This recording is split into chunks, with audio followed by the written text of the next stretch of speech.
About 12,000 years ago, humanity made a decision that changed the planet forever. For hundreds of thousands of years, our ancestors wandered endlessly across forests, deserts, frozen plains, and river valleys. Then suddenly, in a few strange corners of the world, they stopped. They built homes from mud and stone, buried their dead beneath the floors, planted seeds into the earth, and never truly moved again. Tonight, we uncover the lost story of the first villages the moment humans traded freedom for civilization, and unknowingly began creating the modern world itself. Before we go deeper, take a moment to like the video and subscribe if this is the kind of ancient history and mystery you enjoy. Then settle in and travel back to the dawn of settled human life. The wind moves across an empty plain where no village stands, no road cuts through the grass, and no smoke rises from a permanent hearth. Small bands of humans move through the cold twilight carrying spears, hides, woven bags, and memories. Behind them lie the bones of old camps already erased by snow, rain, and time. Ahead of them waits another horizon, and another after that. For most of human existence, this is what life is: motion, hunger, seasons. Leaving before the land can no longer feed you. The world itself still feels unfinished.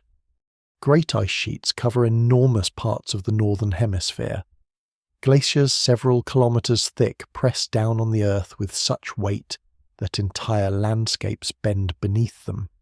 Sea levels are lower than they will one day become, exposing coastlines now drowned beneath modern oceans. Vast grasslands stretch across regions that are forests today. In some places, mammoths still move through frozen valleys. In others, giant deer step silently through mist-covered plains while human hunters follow from a careful distance. Nothing stays stable for very long. A valley rich with animals one year may become barren after a sudden climate shift. Rivers change direction, herds vanish, storms grow harsher, winters lengthen unexpectedly, entire regions become too dry or too cold to support life. Human survival depends not on building permanent homes, but on knowing when to leave them. So humanity becomes a species of extraordinary movement. Groups travel along coastlines, through mountain corridors beside rivers, across tundra, and into forests that seem endless. Some journeys last generations. Children are born on migration routes their grandparents already walked. Knowledge becomes portable because it has to be: stories, tool-making skills, hunting techniques, medicinal plants, animal behavior, and spiritual beliefs all survive inside human memory rather than fixed places. Even the dead usually remain behind. Archaeological evidence from this deep past often appears only in fragment stone blades, butchered animal bones, ash from ancient fires, footprints preserved in mud for a few hours before disappearing beneath layers of sediment for thousands of years. What survives in the record suggests that these groups are small, flexible, and deeply connected to changing landscapes. They rarely accumulate possessions because too much weight can become deadly. Mobility itself is survival. Yet despite this constant movement, humans are already changing the world around them. In Australia, giant marsupials disappear not long after humans arrive.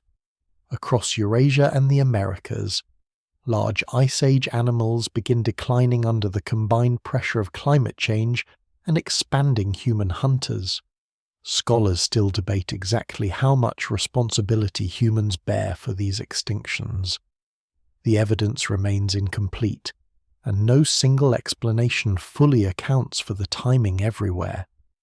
But wherever humans spread, ecosystems begin shifting in subtle and irreversible ways. At night, small fires appear briefly across enormous distances, A family sleeps beneath stitched hides near the edge of a frozen river in what will one day become Siberia. Another group shelters beneath limestone cliffs overlooking a Mediterranean coast. Far to the south, people gather around fires near lakes surrounded by reeds and migrating birds in eastern Africa. None of these people know each other. None can imagine cities, kingdoms, temples, or walls. Yet all belong to the same restless species slowly filling the planet. And despite their differences, they share one defining reality. No place fully belongs to them. The land is powerful, unpredictable, and alive with danger. A hunting ground can fail without warning. Predators compete for food. Droughts arrive silently. Floods erase camps overnight. Children die young. Injuries that would be survivable today become fatal within days. Human groups survive partly because they remain light enough to escape disaster before it traps them. For tens of thousands of years, this way of life works astonishingly well. Modern people often imagine prehistoric humans as primitive survivors trapped in endless struggle. But the reality appears more complicated. Many hunter-gatherer groups are highly skilled observers of nature, with deep ecological knowledge accumulated over generations. They understand migration patterns, seasonal plants, weather cycles, animal behavior, and landscapes in ways modern societies often no longer can. Some groups likely enjoy more varied diets and healthier bodies than the early farmers who will eventually replace them. Their lives are difficult, but not necessarily miserable. There are moments of abundance, rivers overflowing with fish, herds so large they darken entire valleys, summers rich with berries, nuts, birds, and edible plants, children playing beside temporary camps while tools are repaired near the fire. Human beings laugh in this world. They tell stories. They decorate bodies with pigments and shells. They carve figures from ivory and stone. Deep inside caves, they paint animals with astonishing skill beneath flickering torchlight. Even now, scholars still debate the full meaning of these paintings. Some may reflect spiritual beliefs, others may connect to hunting rituals, memory, teaching, or altered states of consciousness.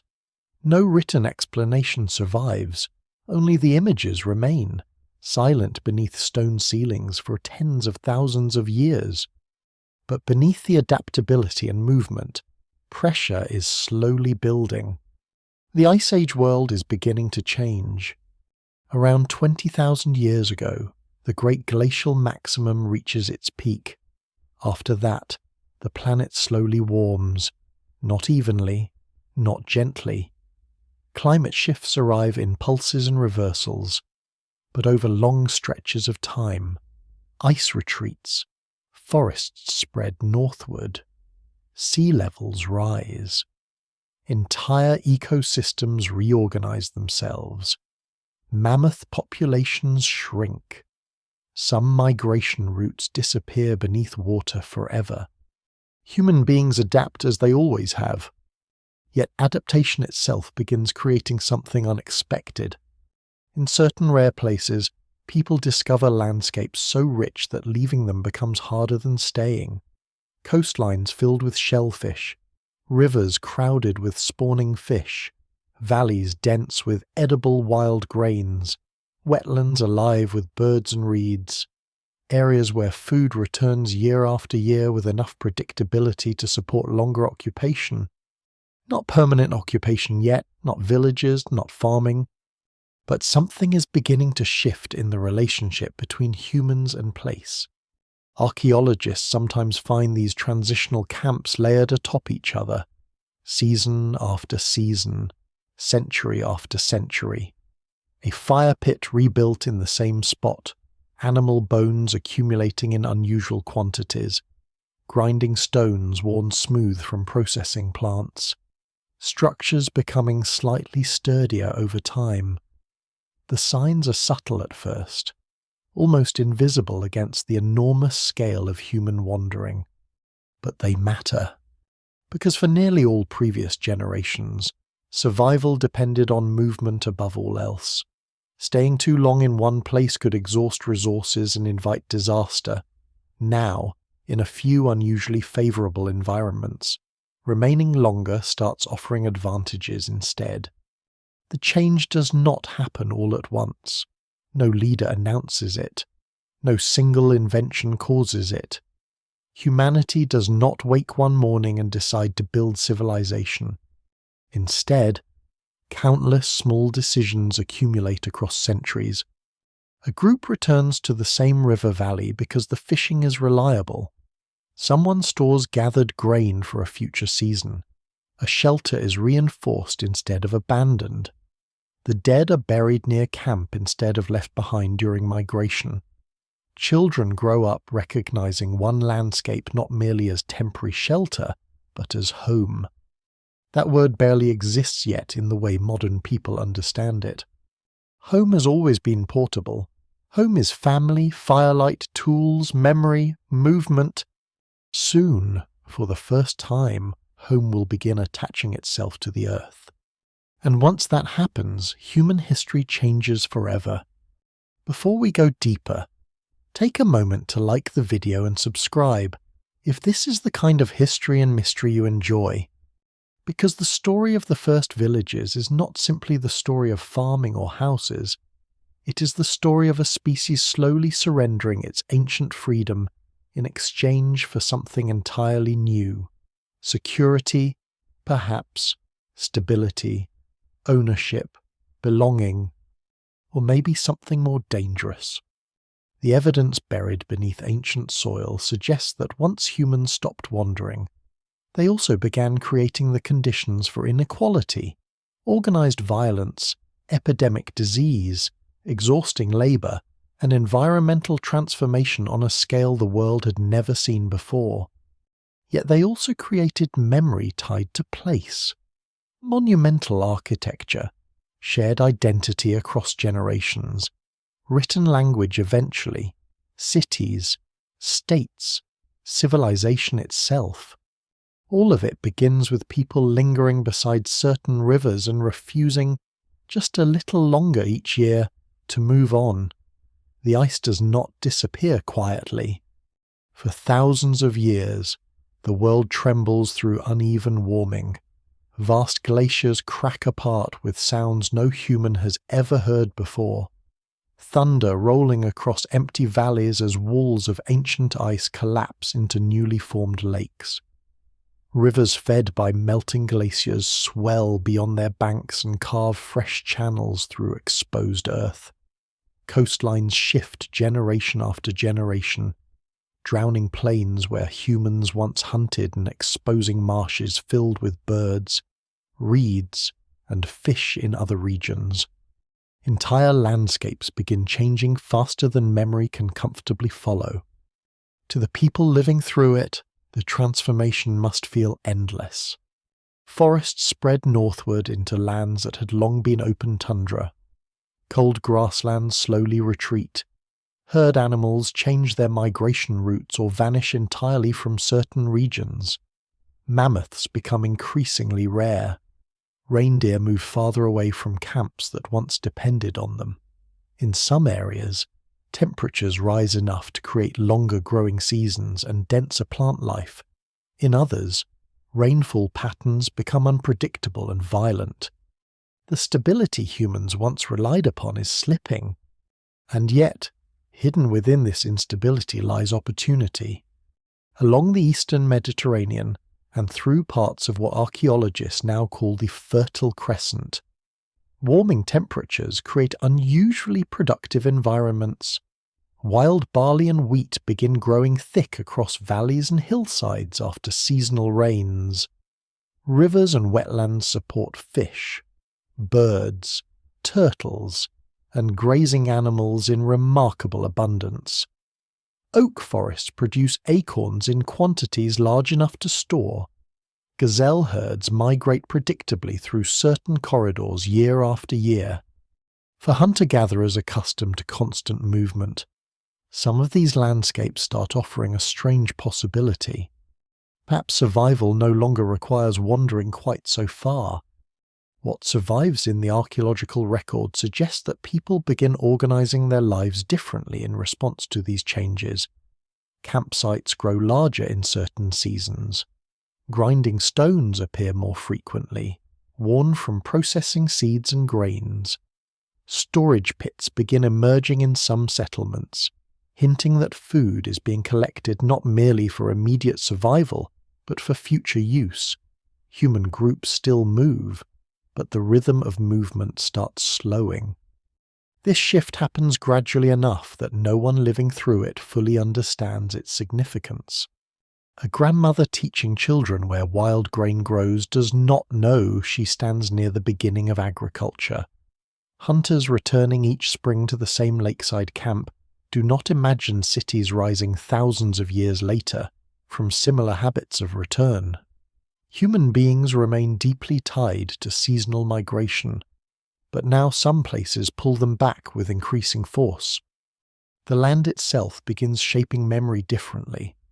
For wandering groups, knowledge often stretches across enormous territories. People memorize rivers, cliffs, animal routes, and shelter locations spread over hundreds of kilometers. But in richer post-Ice Age environments, familiarity deepens around smaller regions. Certain valleys become intimately known. The timing of fish migrations, the ripening of berries, the arrival of birds, the flooding of wetlands all become part of a seasonal calendar attached to specific locations. Humans begin thinking not only about where to go, but when to return. In places along the Levantine coast and inland river valleys, archaeologists later uncover evidence of communities now known collectively as the Natufians. One of the clearest examples of this transitional world between wandering and settlement. They are not yet farmers in the full sense. They still hunt gazelle and gather wild plants, but they also build semi-permanent stone structures, use sickle blades for harvesting grain, and bury their dead near living spaces. The old mobility remains, but something heavier is forming beneath it. One of the strangest discoveries from Natufian sites is the growing importance of cemeteries. Earlier human groups often leave few formal burial grounds, because movement itself discourages permanent attachment to the dead. But now bodies are increasingly interred in fixed locations, sometimes with ornaments, tools, or animal remains. Graves cluster near settlements. Ancestors begin staying in one place even when the living still move seasonally. The emotional relationship between humans and land may already be changing. Scholars still debate exactly why these transitions accelerate when they do. Climate clearly plays a major role, but no single explanation fully accounts for the pattern everywhere. Some researchers emphasize environmental abundance, arguing that rich ecosystems allowed people to settle longer before agriculture ever emerged. Others suggest growing populations increased competition for resources, forcing groups to intensify food gathering and defend productive territories more aggressively. The evidence supports parts of both ideas.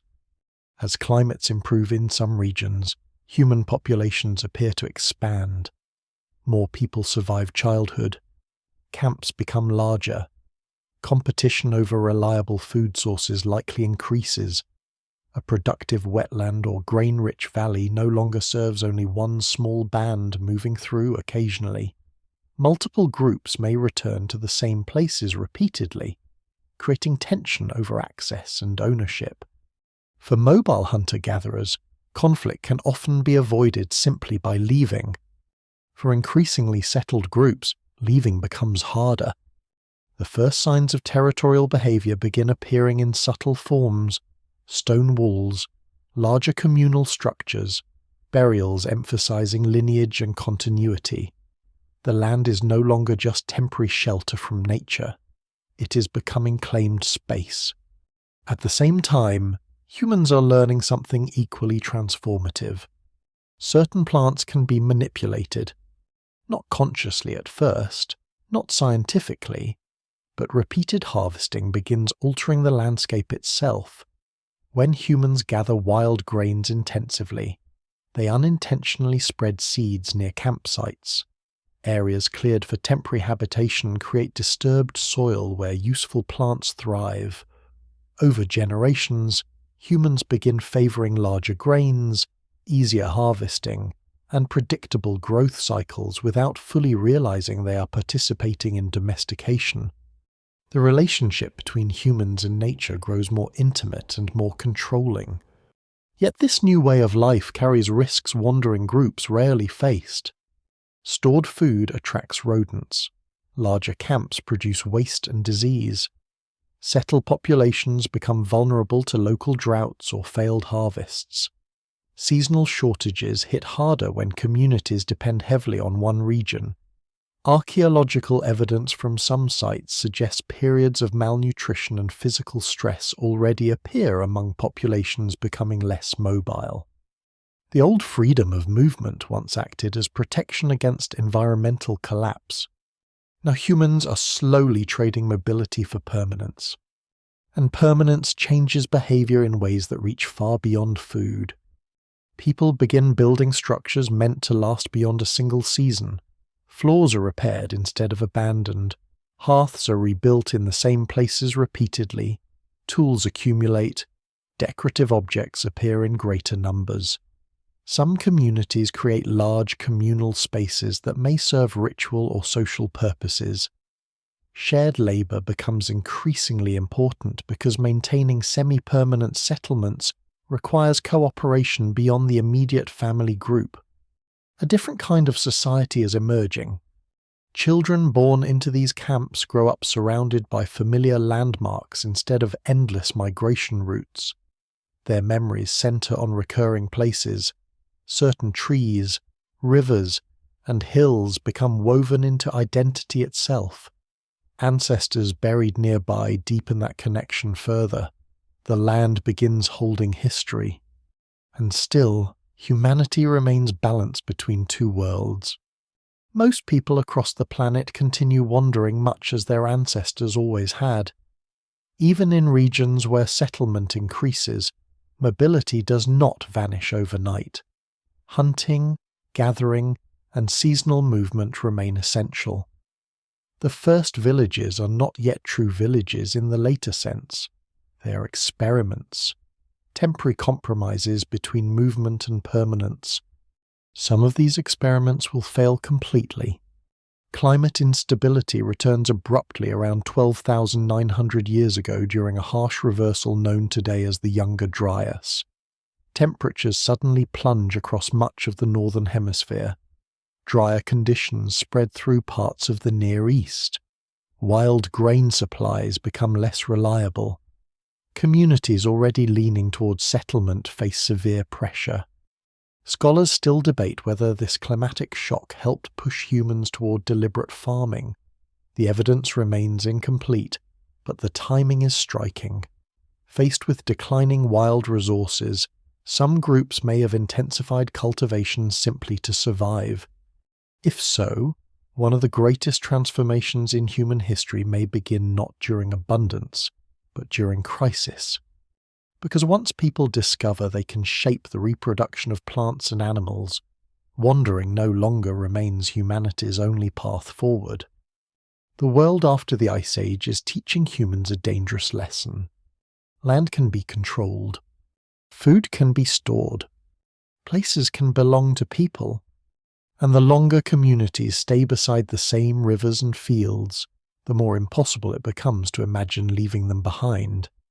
At first, the camps still pretend to be temporary. A cluster of shelters rises beside a river during the fishing season. Fires burn beneath open skies while fish dry on wooden racks and animal hides stretch across frames in the wind. Children chase each other between hearths. Hunters repair spears from stone blades shaped carefully enough to last for years.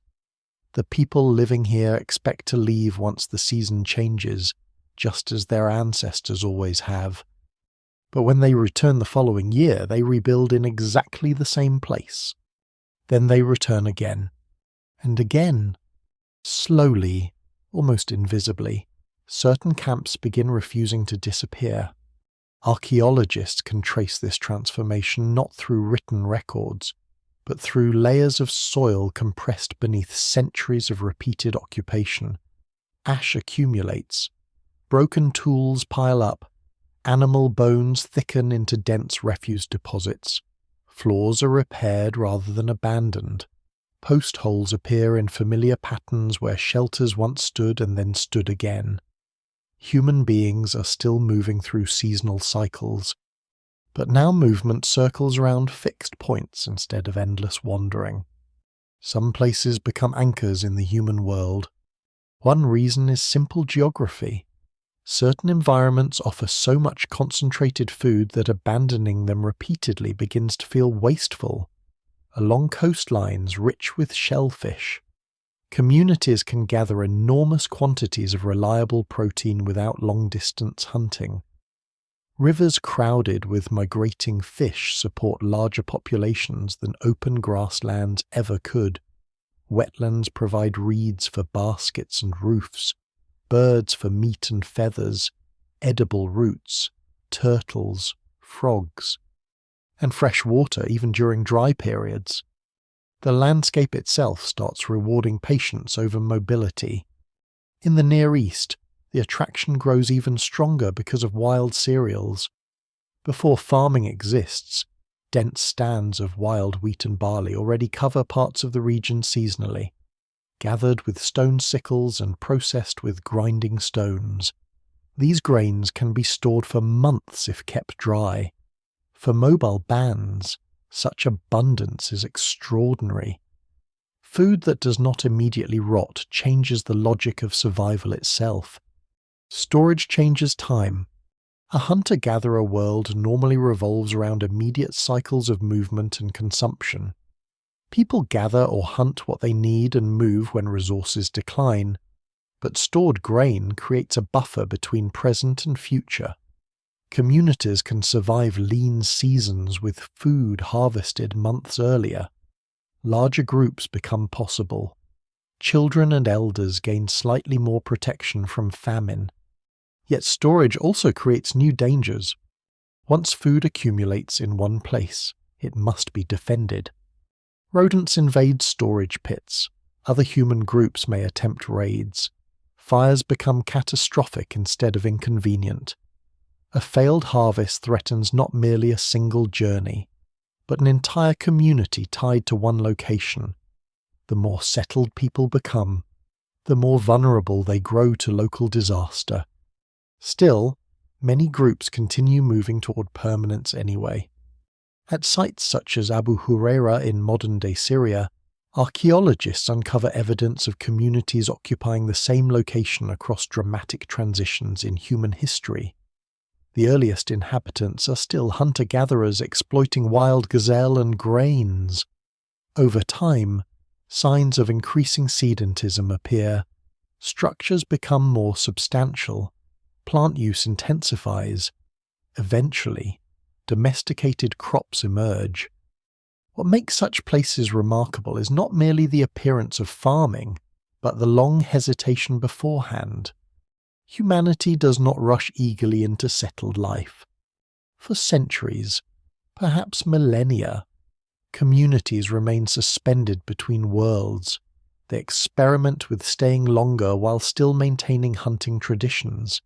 They harvest wild plants intensively before fully domesticating them.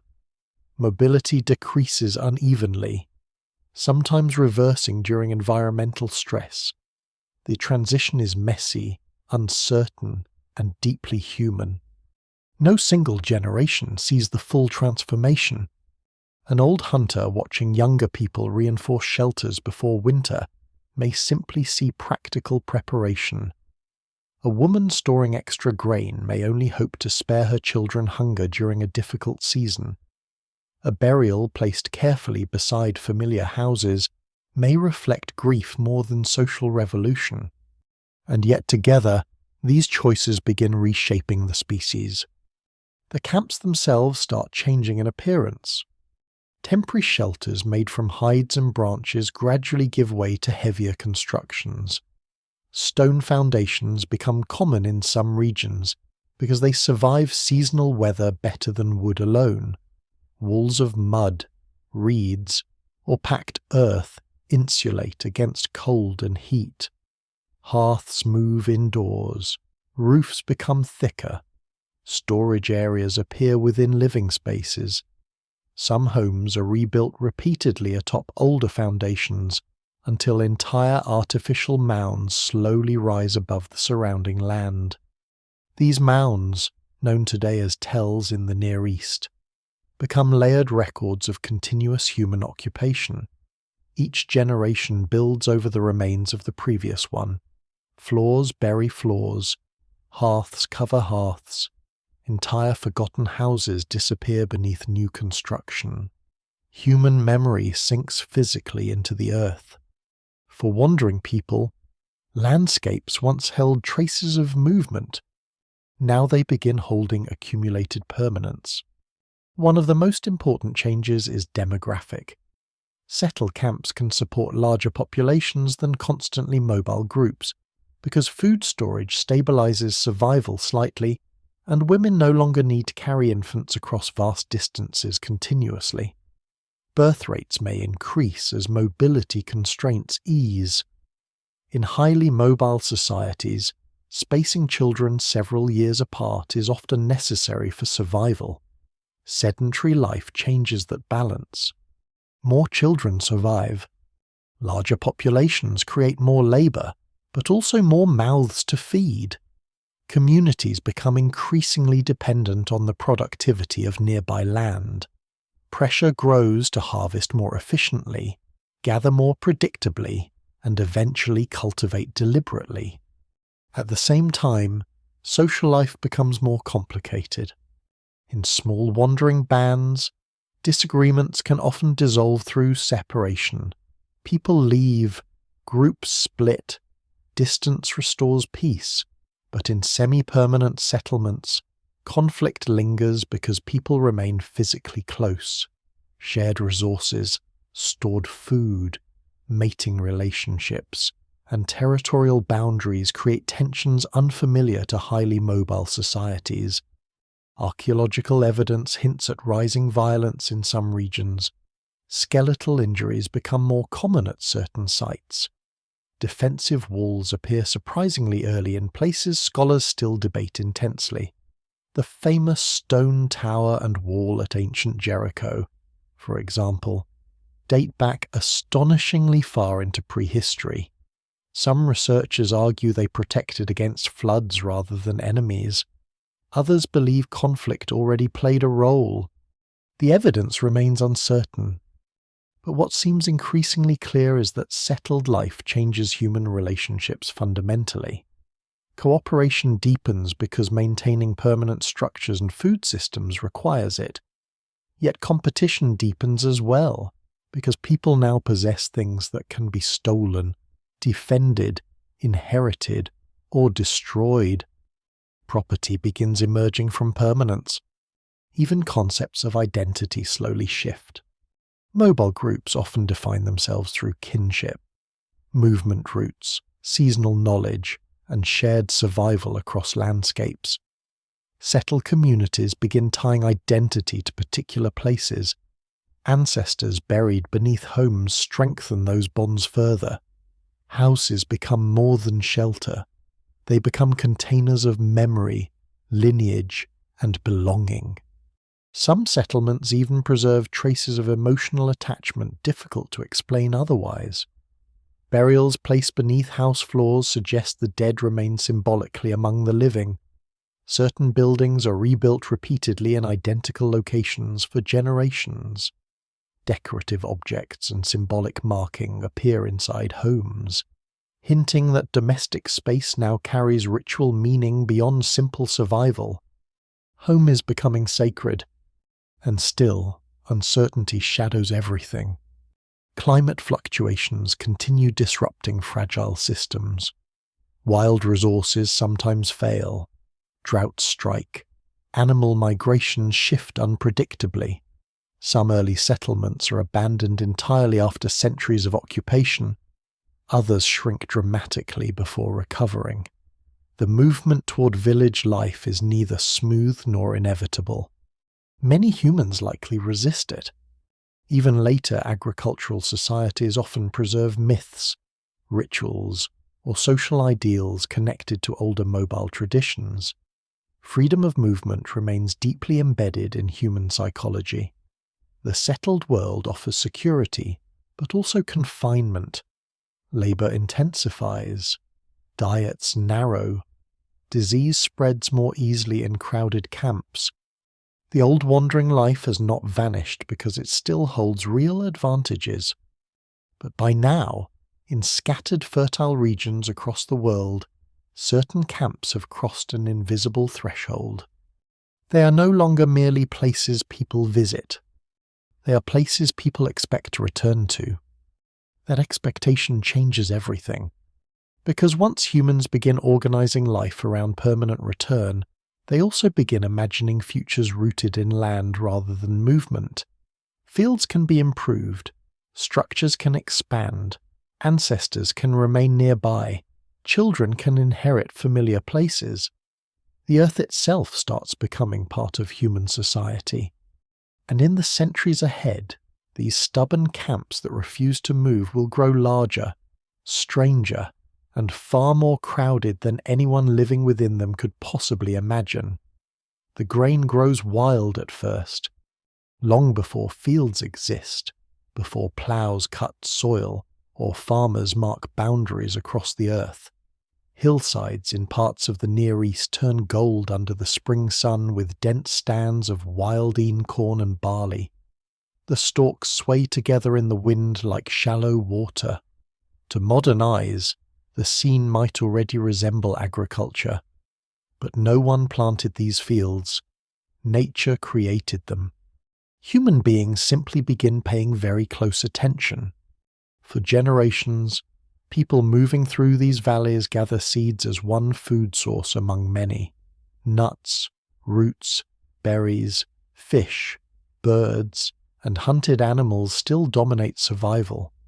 Grain remains seasonal and labor-intensive. Harvesting wild cereals requires cutting stalks carefully with stone blades, drying them, separating kernels from husks, grinding them into coarse flour, then cooking the result before it becomes edible. It is exhausting work, and yet something about grain changes human behavior in ways few other wild foods can. Unlike fresh meat or fruit, dried grain stores remarkably well. Protected from moisture and pests, it can last through difficult seasons when hunting fails or winter stretches too long. A successful harvest creates surplus. Surplus creates security, and security becomes increasingly difficult to abandon. Archaeologists studying stone tools from this period sometimes find a glossy polish along the edges of sickle blades, microscopic wear left behind by repeated grain harvesting. These traces appear long before fully domesticated agriculture emerges. The implication is striking. Human communities are already organizing seasonal labor around cereal collection on a scale significant enough to reshape tools, schedules, and settlement patterns. The wild fields are becoming central to survival, but they are also becoming traps. A mobile hunter-gatherer band can leave poor conditions behind. A community increasingly dependent on seasonal grain harvests cannot move so easily without risking starvation. Harvest season itself demands coordination. Large quantities must be collected quickly before seeds fall naturally or storms destroy the crop. Storage pits must be prepared, grinding stones maintained, rodents controlled. The labor never fully ends. And because grain harvesting rewards repeated return to the same fertile zones, populations cluster together more densely than before. Camps expand into proto-villages. Seasonal gatherings become longer occupations, the land begins carrying more human pressure each generation. What survives in the archaeological record suggests that this transition alters human bodies as well as societies. Skeletons from early grain-dependent communities often show signs of harder physical labor. Knees, backs, shoulders, and hands bear repetitive strain from grinding grain daily using heavy stone querns. Teeth wear differently from increased consumption of coarse cereals contaminated by tiny stone particles from grinding tools. Diets narrow compared to older hunter-gatherer populations that once consumed a broader range of wild foods. The irony is difficult to miss. Agriculture and settlement will eventually support enormous civilizations. Yet many of the earliest people moving toward this way of life may initially become less healthy than their wandering ancestors. Scholars still debate why humans continued down this path despite the costs. The answer may lie partly in population growth. Once communities expand beyond what local hunting and gathering can reliably sustain, returning fully to older mobile lifestyles becomes increasingly difficult. Farming may not begin because it is easier or better, but because growing populations leave few alternatives. In this sense, the first villages are not entirely triumphs. Some may represent adaptations to mounting pressure. The Younger Dryas Cold period likely intensifies these pressures dramatically. Around 12,900 years ago, temperatures across much of the northern hemisphere suddenly plunge again after centuries of warming. Drier conditions spread through parts of Southwest Asia. Wild cereal productivity declines in some regions. Communities already relying heavily on grain face uncertainty at exactly the moment their populations and settlements are growing. The timing matters. Evidence from places like Abu Huraira suggests intensified cultivation may occur during or after this climatic stress. People begin deliberately encouraging certain plants, clearing competing vegetation, sowing collected seeds near camps, and favoring traits useful for human harvesting. Over generations, these subtle actions reshape the plants themselves. Wild cereals naturally disperse seeds easily, which helps them reproduce in nature. Domesticated grains gradually evolve tougher stalks that hold seeds longer, making harvesting easier for humans but reproduction harder without human involvement. It is one of the most extraordinary relationships in natural history. Humans domesticate grain. Grain domesticates humans in return. Entire communities begin structuring time around planting and harvest cycles. Permanent return becomes mandatory because crops require protection and care across seasons. Land acquires immense value. Labor intensifies further. Human survival increasingly depends not on reading wild ecosystems broadly, but on managing a smaller number of species successfully. The world narrows and expands at the same time. A person living in one of these early settled communities may travel far less than earlier hunter-gatherers, yet participate in social systems growing more complex each generation. Cooperation becomes essential. Irrigation may emerge in some areas. Food storage demands planning. Seasonal labor requires coordination among larger populations. And wherever surplus food appears, inequality begins quietly gathering in the shadows. The evidence for early social inequality remains debated because prehistoric societies leave incomplete records. Yet archaeologists notice subtle differences emerging in burials, house sizes, access to resources, and prestige goods at certain settlements. Some individuals are interred with elaborate ornaments or rare materials while others are not. Certain homes appear larger or better positioned. No single explanation fully accounts for these patterns. But stored food changes human relationships fundamentally because it creates wealth that can be accumulated, inherited, protected, and controlled. In highly mobile societies, Material inequality often remains limited because possessions must be carried constantly. Permanent settlements remove that restriction. For the first time, humans can own more than they can personally transport. The psychological consequences may be profound. A buried cache of grain represents future survival. A field planted by one family becomes emotionally charged territory. Theft grows more serious when communities depend on stored food for winter survival. Boundaries harden. Cooperation remains necessary, but now exists alongside competition over land and resources. The first villages are becoming emotionally complicated places. At the same time, these communities achieve remarkable innovations. Grinding technology improves, storage methods become more sophisticated, houses grow sturdier. Some settlements develop communal buildings possibly used for ritual gatherings or shared food processing. Trade networks expand because settled populations can produce surpluses exchanged for obsidian, shells, pigments, and crafted tools from distant regions. The old wandering world is not disappearing entirely. It is being reorganized around fixed centers. Even the surrounding landscape changes visibly under human pressure.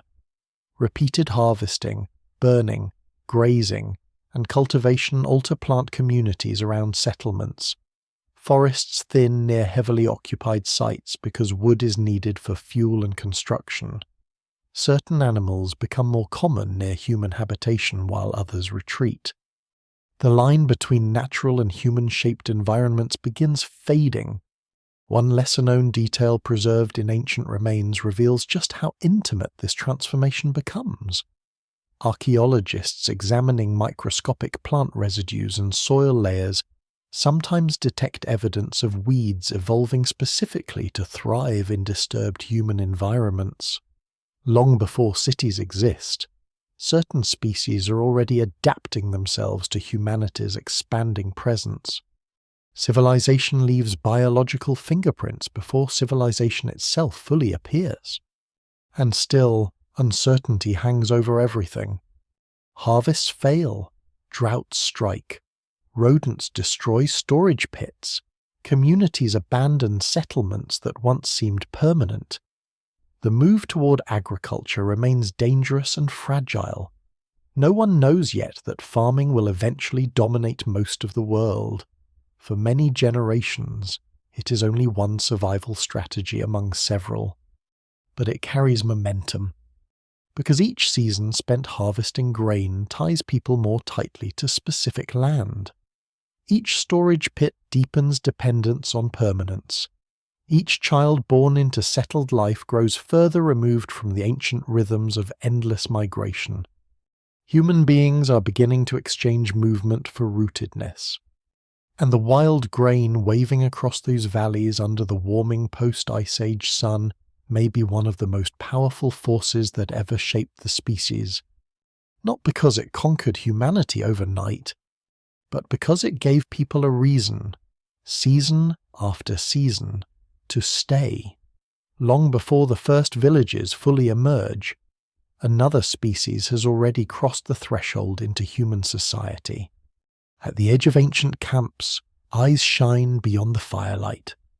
Wolves follow from a distance at first, drawn by the smell of butchered meat, discarded bones, and scraps left behind after hunts. During the long Ice Age, human camps produce opportunities difficult for scavengers to ignore. Fires keep larger predators away. Hunters wound animals that escape into darkness. Bones cracked for marrow still contain edible traces. To hungry wolves moving through harsh climates, humans become dangerous but useful neighbors. And slowly, over generations almost impossible to measure, the distance between them begins shrinking. No one knows exactly how domestication starts. Scholars still debate the details intensely. Some researchers argue that less aggressive wolves gradually adapt themselves to living near humans, feeding on waste and gaining survival advantages over more fearful rivals. Others believe humans actively capture and raise wolf pups for hunting or protection.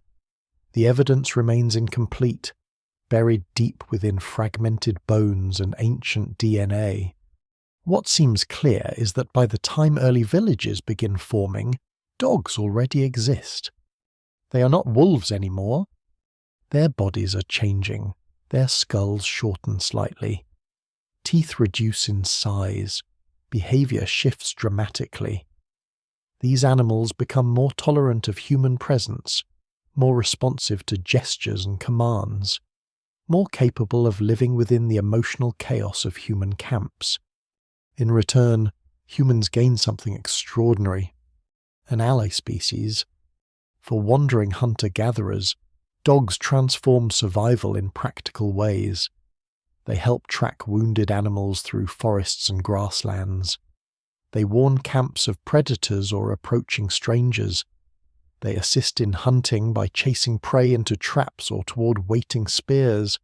In cold climates, they may even provide warmth beside sleeping humans during brutal winters. But their influence goes beyond utility. Dogs alter the emotional atmosphere of human life itself. Archaeological burials from prehistoric settlements sometimes reveal humans and dogs interred together with surprising care. At Ain Malaha in the Levant, one burial dating back roughly 12,000 years contains an elderly human with a puppy cradled close beside them. The image survives across immense time with startling intimacy. Somewhere in that ancient settlement, a person mourned a dog enough to place it gently into death beside them. The relationship has already become personal. This matters because the first villages are not simply technological transformations. They are emotional transformations too. Human beings are learning what it means to remain in one place, to bury ancestors nearby, to form attachments not only to landscapes but to animals living permanently among them. Dogs become part of the settlement itself. Unlike hunted animals that migrate away seasonally, dogs remain close year-round. They adapt to human schedules, human waste, human food systems, and human social structures. In many ways, they become the first permanent village companions before cattle, sheep, or goats fully enter domesticated life. And as settlements grow, their role expands further. Larger camps storing grain and food attract scavengers and rodents. Dogs help guard supplies. Communities sleeping more densely together become vulnerable to raids or surprise attacks. Barking animals provide warning systems long before walls or organized defenses exist. Children raised in settled environments grow up surrounded by semi-domesticated animals, instead of only encountering wildlife during hunts. The boundary between human and animal world starts changing. At the same time, domestication itself reshapes human psychology in subtle ways. Caring for animals requires planning beyond immediate survival. Injured dogs may be fed even when temporarily useless. Breeding behavior becomes important. Certain traits are favored intentionally or unconsciously. Humans begin exerting control over the reproduction of another large predator species. This is new. Hunter-gatherers have always understood animals intimately, but domestication creates dependency in both directions. Dogs rely increasingly on humans for food and protection. Humans begin relying on dogs for labor, security, and companionship. Survival becomes shared. Some scholars believe this partnership may even help prepare humans psychologically for later domestication of livestock. Living alongside dogs teaches communities how selective breeding and long-term animal management can function. The lessons are indirect, but profound. Once humans realize another species can become integrated into settlement life, the possibilities widen dramatically. Yet the relationship remains complicated. Early dogs are not modern pets sleeping peacefully beside fireplaces. Many likely retain wolf-like behaviors and unpredictable aggression. Competition over food inside crowded camps may turn dangerous. Diseases can spread between species more easily once humans and animals live in close proximity. Archaeological remains from some settlements show signs of dog consumption during periods of hardship, suggesting the emotional bond, while real, does not always override survival needs. The first villages still exist close to starvation. Nothing about this transition is sentimental. But even so, traces of attachment appear repeatedly across prehistoric sites. Dog burials, ornamented collars, care for injured animals that would not survive without human support. In Siberia, archaeologists discover ancient dogs buried with objects resembling ritual treatment rather than simple disposal. Elsewhere, dogs appear in symbolic art and ceremonial contexts. The emotional landscape of humanity is expanding alongside settlement, and perhaps no animal understands the emerging village world better than dogs themselves. They thrive in edge environments created by humans. Settlements produce food waste, warmth, shelter opportunities, and social complexity. As humans linger longer in fixed places, dogs become increasingly embedded in daily routines. They move through the spaces between hearths, sleeping children, stored grain, refuse piles, and cooking fires. Their senses detect danger before humans notice it. Their presence alters nighttime silence. Ancient villages no longer feel entirely wild. The broader environment changes too. Where humans settle more permanently, wild predators often retreat. Wolves, lions, hyenas, and large cats learn to avoid heavily occupied zones defended by fire, noise, weapons, and now dogs. Certain prey animals disappear from nearby landscapes due to overhunting, while others adapt surprisingly well to disturbed environments around human camps. Settlement creates ecological islands. Dogs stand at the center of many of these transformations because they move fluidly between wilderness and humanity. They hunt beside people but descend from predators. They scavenge refuse while sleeping inside settlements. They belong to both worlds at once. In some ways, so do the humans themselves. The first villagers are not yet fully separated from nature. Their survival still depends heavily on seasonal rhythms, wild foods, hunting knowledge, and changing climates. Yet permanence is gradually pulling them away from the older wandering existence. Villages create artificial environments shaped increasingly by human decisions rather than natural migration patterns alone. Dogs may be among the earliest visible signs of that new reality. One lesser-known detail from genetic studies reveals just how ancient this partnership becomes. Some evidence suggests dogs may have accompanied human migrations into extremely harsh northern environments because they improved hunting efficiency enough to make survival possible there. If true, humans and dogs helped expand each other's worlds across continents long before agriculture emerged. The alliance may have changed the fate of both species. And within the growing camps that now linger season after season beside rivers and grain fields, dogs become witnesses to humanity's next transformation. They watch shelters grow heavier and populations denser. They move among burial grounds where ancestors remain beneath the earth instead of being left behind along migration routes. They sleep beside storage pits filled with harvested grain. The village world is taking shape around them. Soon, humans will domesticate sheep, goats, cattle, and pigs on increasing scales. Herds will alter landscapes. Disease patterns will shift. Labor systems will intensify further. Entire civilizations will eventually rise upon the management of animals and crops. But before all of that, there are only fires in the dark, semi-settled camps beneath uncertain skies. And somewhere beside those fires, the first dogs lie awake while humans slowly stop wandering. The shelters grow heavier first. For countless generations, human structures are designed to disappear. Hides stretched over wooden poles, brush shelters abandoned after a season, temporary windbreaks built quickly and left behind without regret when herds move on or weather changes.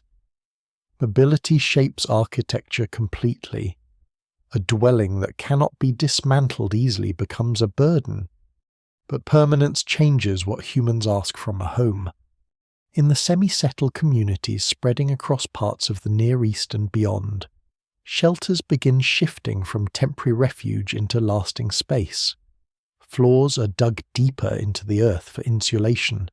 Stone foundations anchor walls against weather and time. Roof beams grow thicker. Hearths become fixed installations instead of improvised fire circles.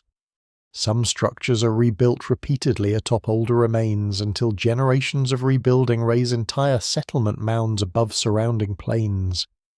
The houses begin remembering the people who lived inside them.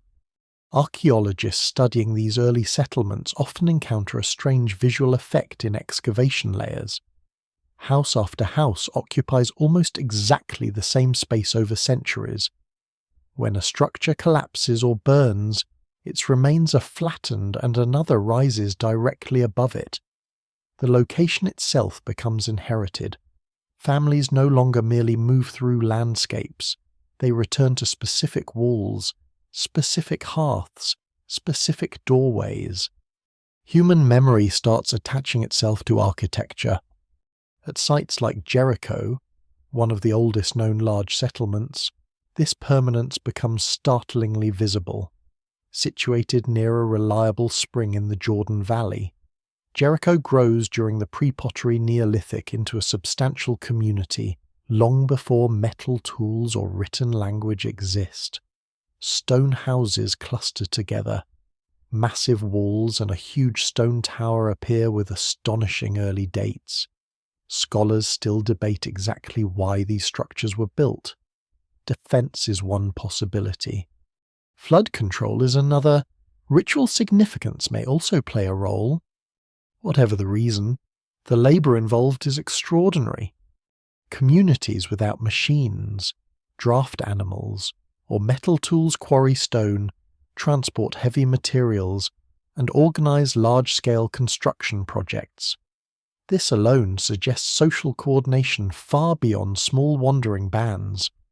Permanent settlement is no longer an experiment at places like Jericho. It is becoming an organized way of life. And the houses themselves continue evolving. In Anatolia, at the remarkable site now known as Çatalhöyük, later Neolithic communities create dense clusters of mud brick homes packed tightly together without obvious streets between them. People likely move across rooftops and enter houses through openings above. Interiors contain raised platforms, ovens, storage spaces, wall paintings, and carefully maintained living areas. Some rooms preserve layers of replastered walls applied repeatedly over generations, as though renewing the house itself carries ritual importance. The village is becoming a world. Inside these homes, daily life changes profoundly from the rhythms of mobile existence. Stored grain fills containers along walls. Grinding stones remain permanently in place because they are too heavy to transport regularly. Hearth smoke darkens ceilings year after year. Waste accumulates nearby.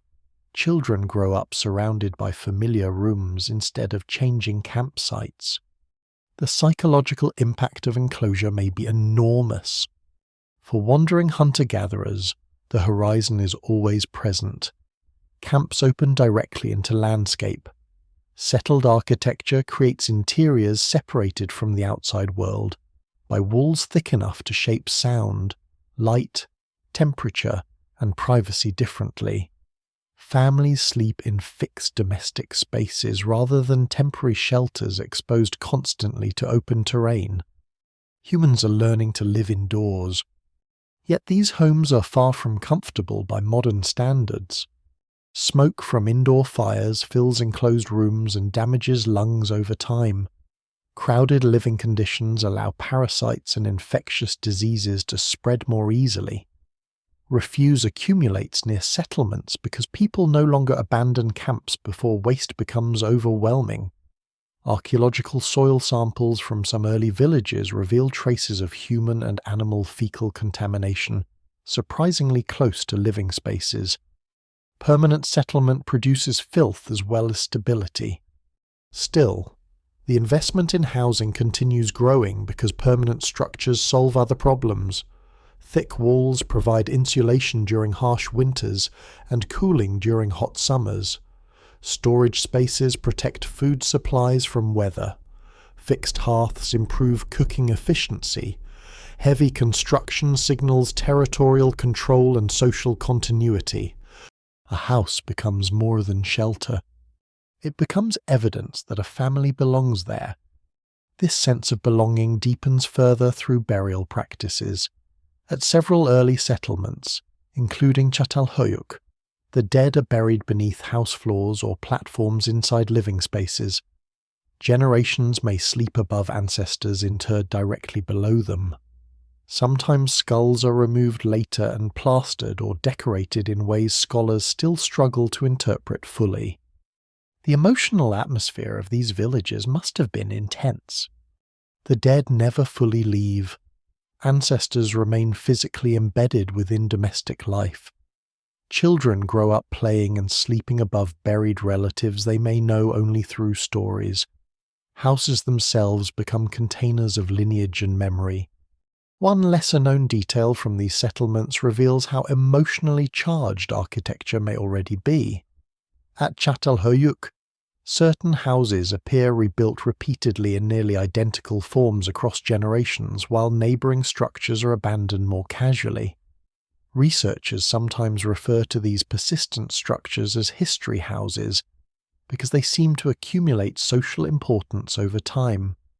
The village is beginning to preserve memory materially instead of only orally. And as architecture grows more permanent, labour divisions become increasingly visible. Building and maintaining substantial homes requires coordinated effort.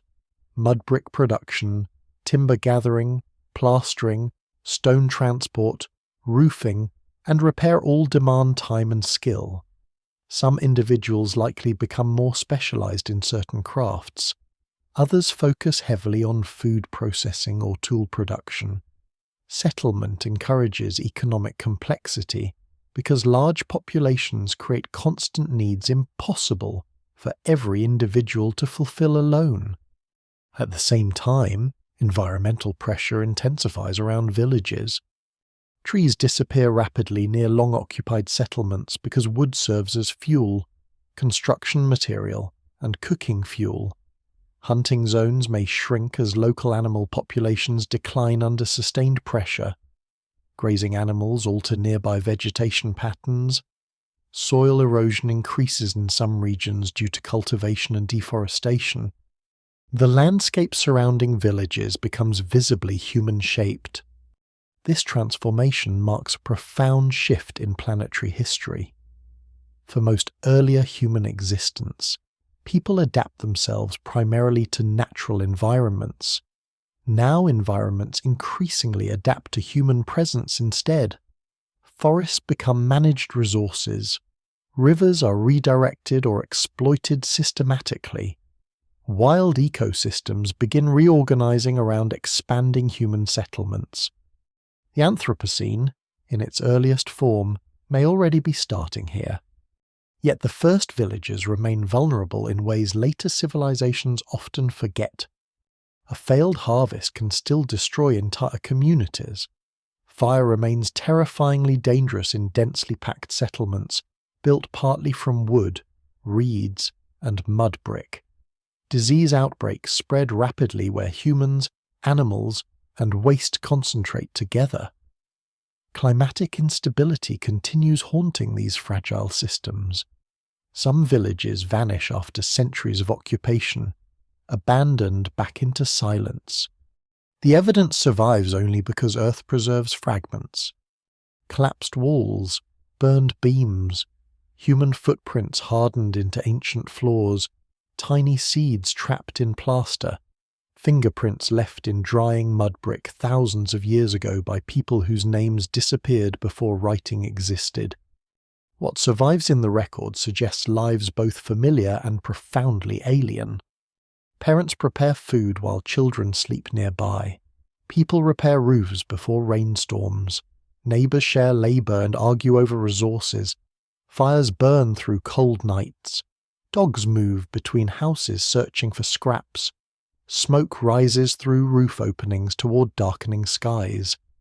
And beneath it all lies a quiet but irreversible realization. Human beings are no longer merely visiting the land. They are building themselves into it. The houses growing heavier across these early settlements represent more than architecture. They are physical declarations that people expect to remain where they are. The old wandering world has not vanished entirely, but its hold is weakening with every rebuilt wall and every buried ancestor beneath the floor. Soon, some of these villages will grow large enough to astonish even modern archaeologists. Crowded enough to require organization, complex enough to generate ritual, trade, conflict, and inequality on entirely new scales. The first true villages are almost here. The village rises slowly from the earth until it no longer resembles a camp at all. What once began as clusters of seasonal shelters beside fertile rivers and grain-rich valleys now expands into dense permanent settlements where hundreds, sometimes thousands, of people live together year after year. Smoke hangs constantly above rooftops. Refuse piles grow at the settlement edges. Footpaths harden beneath generations of footsteps. The sounds of grinding stones, barking dogs, crackling hearths, crying children, and human labor fill the air from dawn until darkness. For the first time in history, large numbers of humans are staying put. And the scale is startling. At Jericho, occupation deepens around the powerful spring that makes life possible in an otherwise difficult environment. By roughly 9000 BCE, the settlement may already support several thousand inhabitants, though estimates remain debated. Stone structures cluster tightly together. Massive walls surround parts of the settlement. The famous stone tower rises more than 8 meters high, constructed from carefully fitted stone blocks weighing enormous amounts. No one fully agrees why it exists. Some scholars argue it serves defensive purposes in a world where competition over water and fertile land is intensifying. Others believe it may help control floods descending from nearby hills. A growing number suggest ritual or symbolic meanings tied to celestial observation or communal identity. The evidence remains incomplete. But regardless of purpose, the tower reveals something undeniable. Human beings are now capable of organizing labor on scales unimaginable for small wandering bands. The construction demands planning, cooperation, leadership, and social cohesion extending far beyond immediate family survival. Entire communities commit time and energy to projects that do not directly produce food. This is a profound change in human priorities. At the same time, another settlement farther north grows into one of the strangest places in prehistoric history. Çatalhöyük does not resemble later cities with streets, plazas, or monumental palaces. Instead, it spreads outward as a dense honeycomb of mud brick houses pressed tightly against one another across the Anatolian plain. Roofs serve as pathways because exterior streets barely exist. People move across the tops of homes and descend ladders through openings in the ceiling. Inside, the walls glow with layers of white plaster reflecting firelight in enclosed rooms thick with smoke and memory. The interiors reveal astonishing complexity. Platforms line the walls for sleeping, working, and perhaps ritual activities. Storage bins hold grain and food supplies. Animal horns protrude from plastered installations. Some walls display paintings or geometric designs. Human skulls appear buried beneath floors.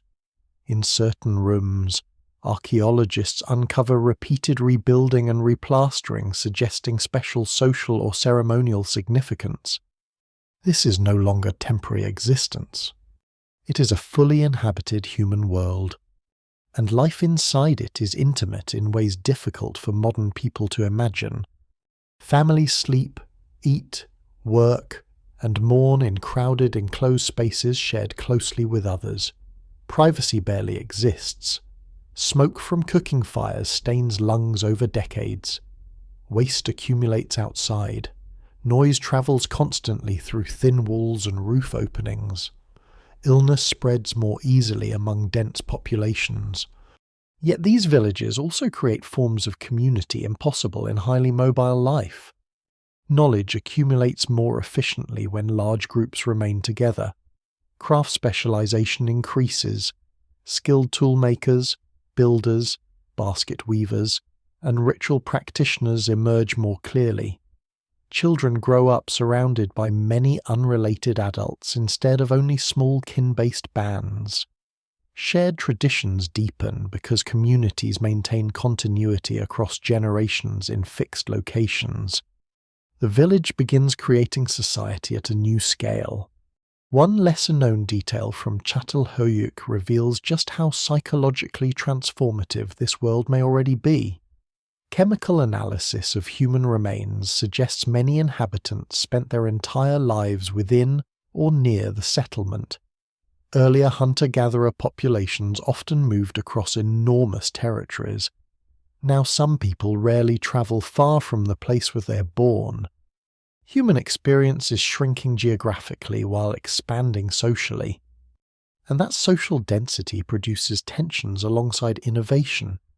Archaeological evidence from some early settlements reveals increasing signs of interpersonal violence. Skeletons show healed fractures and head injuries. At Çatalhöyük, researchers find cranial trauma in numerous remains, sometimes apparently caused by blunt objects such as clay balls. Scholars debate whether this reflects organized violence, domestic conflict, ritual activity, or accidental injury. No single explanation fully accounts for the pattern, but crowded life changes human behavior. In mobile societies, conflict often disperses naturally because groups separate physically. Villages trap people together.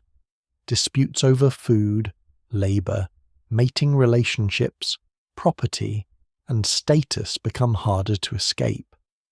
Permanent settlement creates social friction. Humanity has little prior experience managing. At the same time, cooperation grows more essential than ever.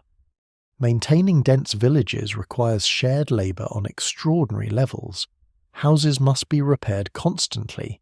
Food processing consumes immense time and energy. Water supplies need management. Waste must be handled somehow. Construction projects demand coordination across households. Survival increasingly depends not merely on individual skill, but on functioning social systems.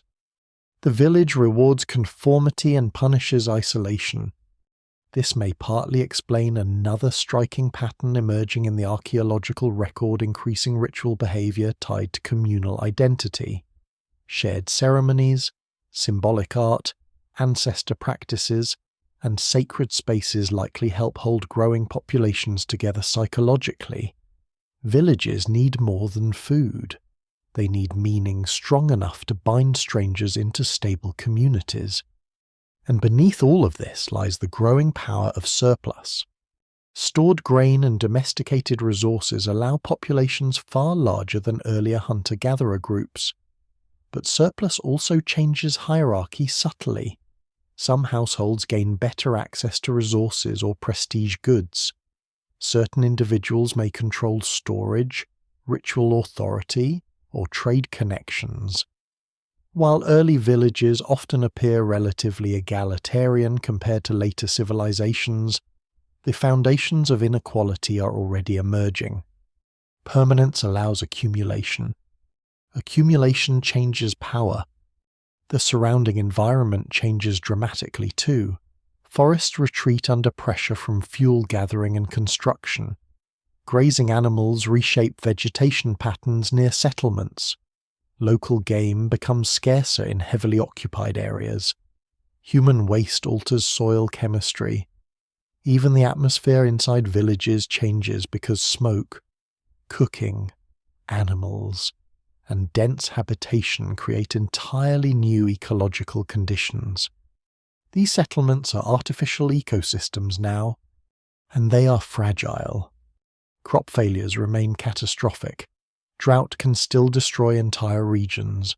Floods sweep through settlements built near rivers. Disease spreads rapidly where humans and animals live close together.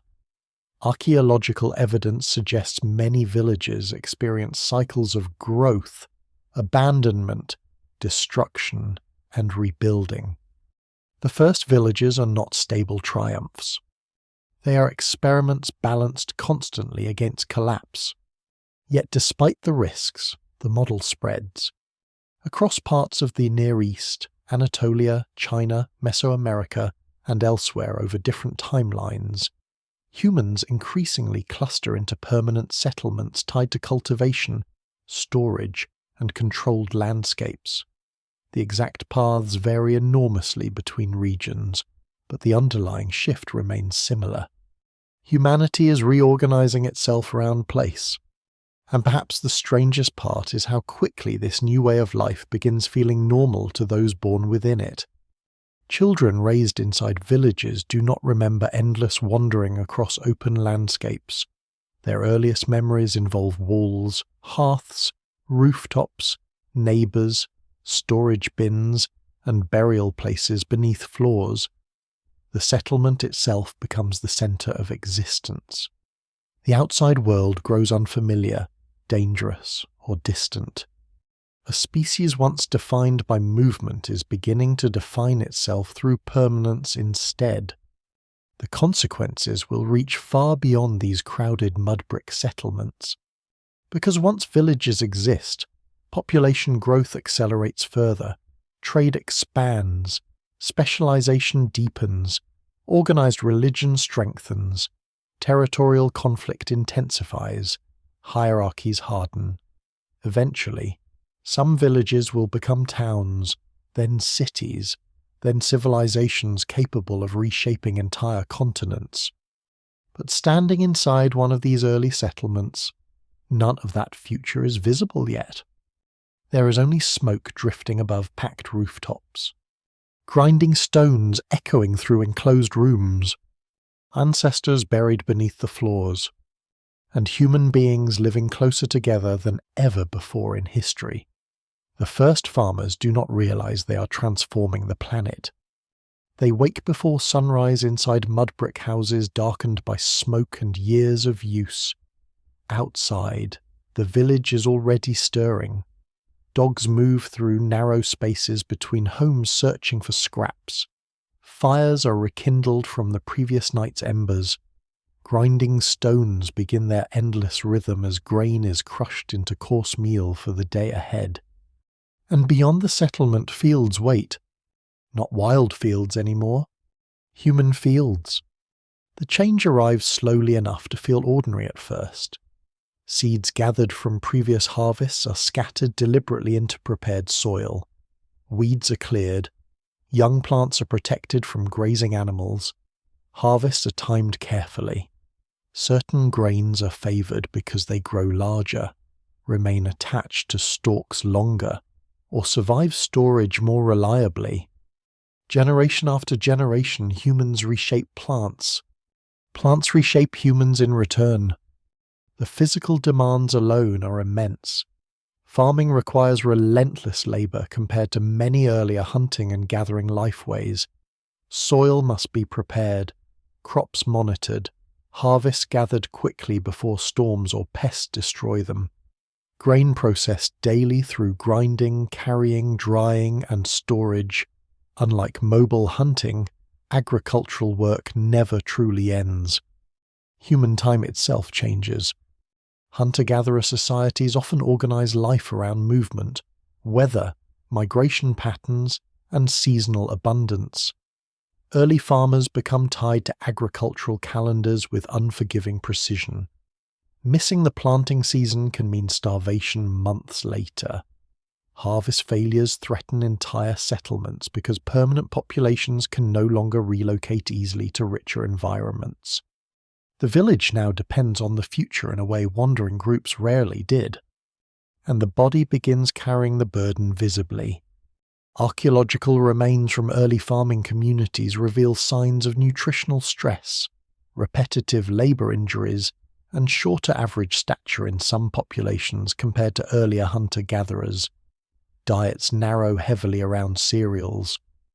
Tooth decay becomes more common because carbohydrate-rich grain feeds bacteria in ways wild diets often did not. Spines, knees, shoulders, and wrists wear down from constant grinding and field labour. The agricultural revolution is not a sudden improvement in quality of life. In many ways, it is an exchange. Humans surrender mobility, dietary diversity, and certain freedoms in return for population growth, food storage, and long-term settlement. Some scholars describe farming not as humanity's greatest triumph, but as one of its most demanding traps. And yet it succeeds beyond anything earlier lifeways ever achieved. Because agriculture can support more people. That single fact changes history irreversibly. A fertile farming settlement can sustain populations impossible under purely hunting and gathering economies. Even if individual health sometimes declines, more children survive overall. Villages expand. New settlements spread outward into previously unoccupied land. Forests are cleared systematically. Rivers are exploited more intensively. Human numbers rise generation after generation. The species begins overwhelming landscapes through sheer scale. At the same time, domesticated animals become increasingly central to village life. Goats and sheep appear among the earliest widespread livestock in many parts of the Near East. Later come cattle and pigs in growing numbers. Herd animals provide meat, milk, hides, bone tools, and eventually traction power in some regions. But domestication carries hidden costs. Living closely beside animals exposes humans to diseases that previously circulated mostly within wild populations. Scholars believe many major infectious illnesses later devastating human civilizations ultimately evolved from long contact with domesticated species. The earliest villages become breeding grounds for biological exchanges the human immune system has never faced before. The crowded settlement world grows biologically dangerous. Still, livestock transform economies profoundly. Herds represent mobile wealth. Animals reproduce, can be traded, slaughtered during shortages, or displayed as signs of status. Dung becomes fuel and fertilizer. Grazing reshapes landscapes around villages. Human dependence on controlled ecosystems deepens further. The village and its surrounding land become inseparable systems. One lesser-known detail from early agricultural archaeology reveals how rapidly humans begin altering nature once farming spreads. Pollen studies from ancient lake sediments show visible declines in tree cover near expanding settlements. Forests that once seemed endless retreat under pressure from fuel gathering, construction, and field clearing. In some regions, erosion increases sharply as cultivated land replaces stabilizing vegetation. Human civilization begins rewriting ecosystems thousands of years before industrial machines exist. And with larger populations comes another profound transformation: specialization. Not everyone in settled communities needs to spend all day searching for food anymore. Surplus allows some individuals to focus more heavily on toolmaking, construction, ritual activities, weaving, pottery, or long-distance trade. Skills deepen because practice becomes continuous instead of occasional. The first economic complexity emerges quietly inside villages. Pottery is one example of this changing world. Early farming communities increasingly rely on durable containers for storing grain, carrying water, cooking food, and protecting supplies from pests. Ceramic technology spreads gradually across many regions, though not everywhere simultaneously. Decorated vessels appear alongside purely functional ones, suggesting aesthetic expression growing within daily life. People now create objects meant to remain in place for years. Even clothing and personal identity evolve under settled conditions. Textile production becomes more important as communities store fibers, maintain looms, and develop specialized crafting traditions. Ornaments made from shells, stone, bone, or pigments circulate through expanding trade networks. Some individuals begin displaying status or group identity materially, rather than carrying only portable essentials. The settled world encourages accumulation everywhere, and accumulation changes social relationships in ways still unfolding. Inheritance becomes increasingly important once land, homes, stored food, and livestock exist permanently. Families tied to productive fields may gain advantages over others. Children inherit not merely tools or stories, but access to territory itself. Inequality, once difficult to sustain among highly mobile populations, grows more stable under agricultural settlement. Scholars still debate exactly how unequal the earliest villages become.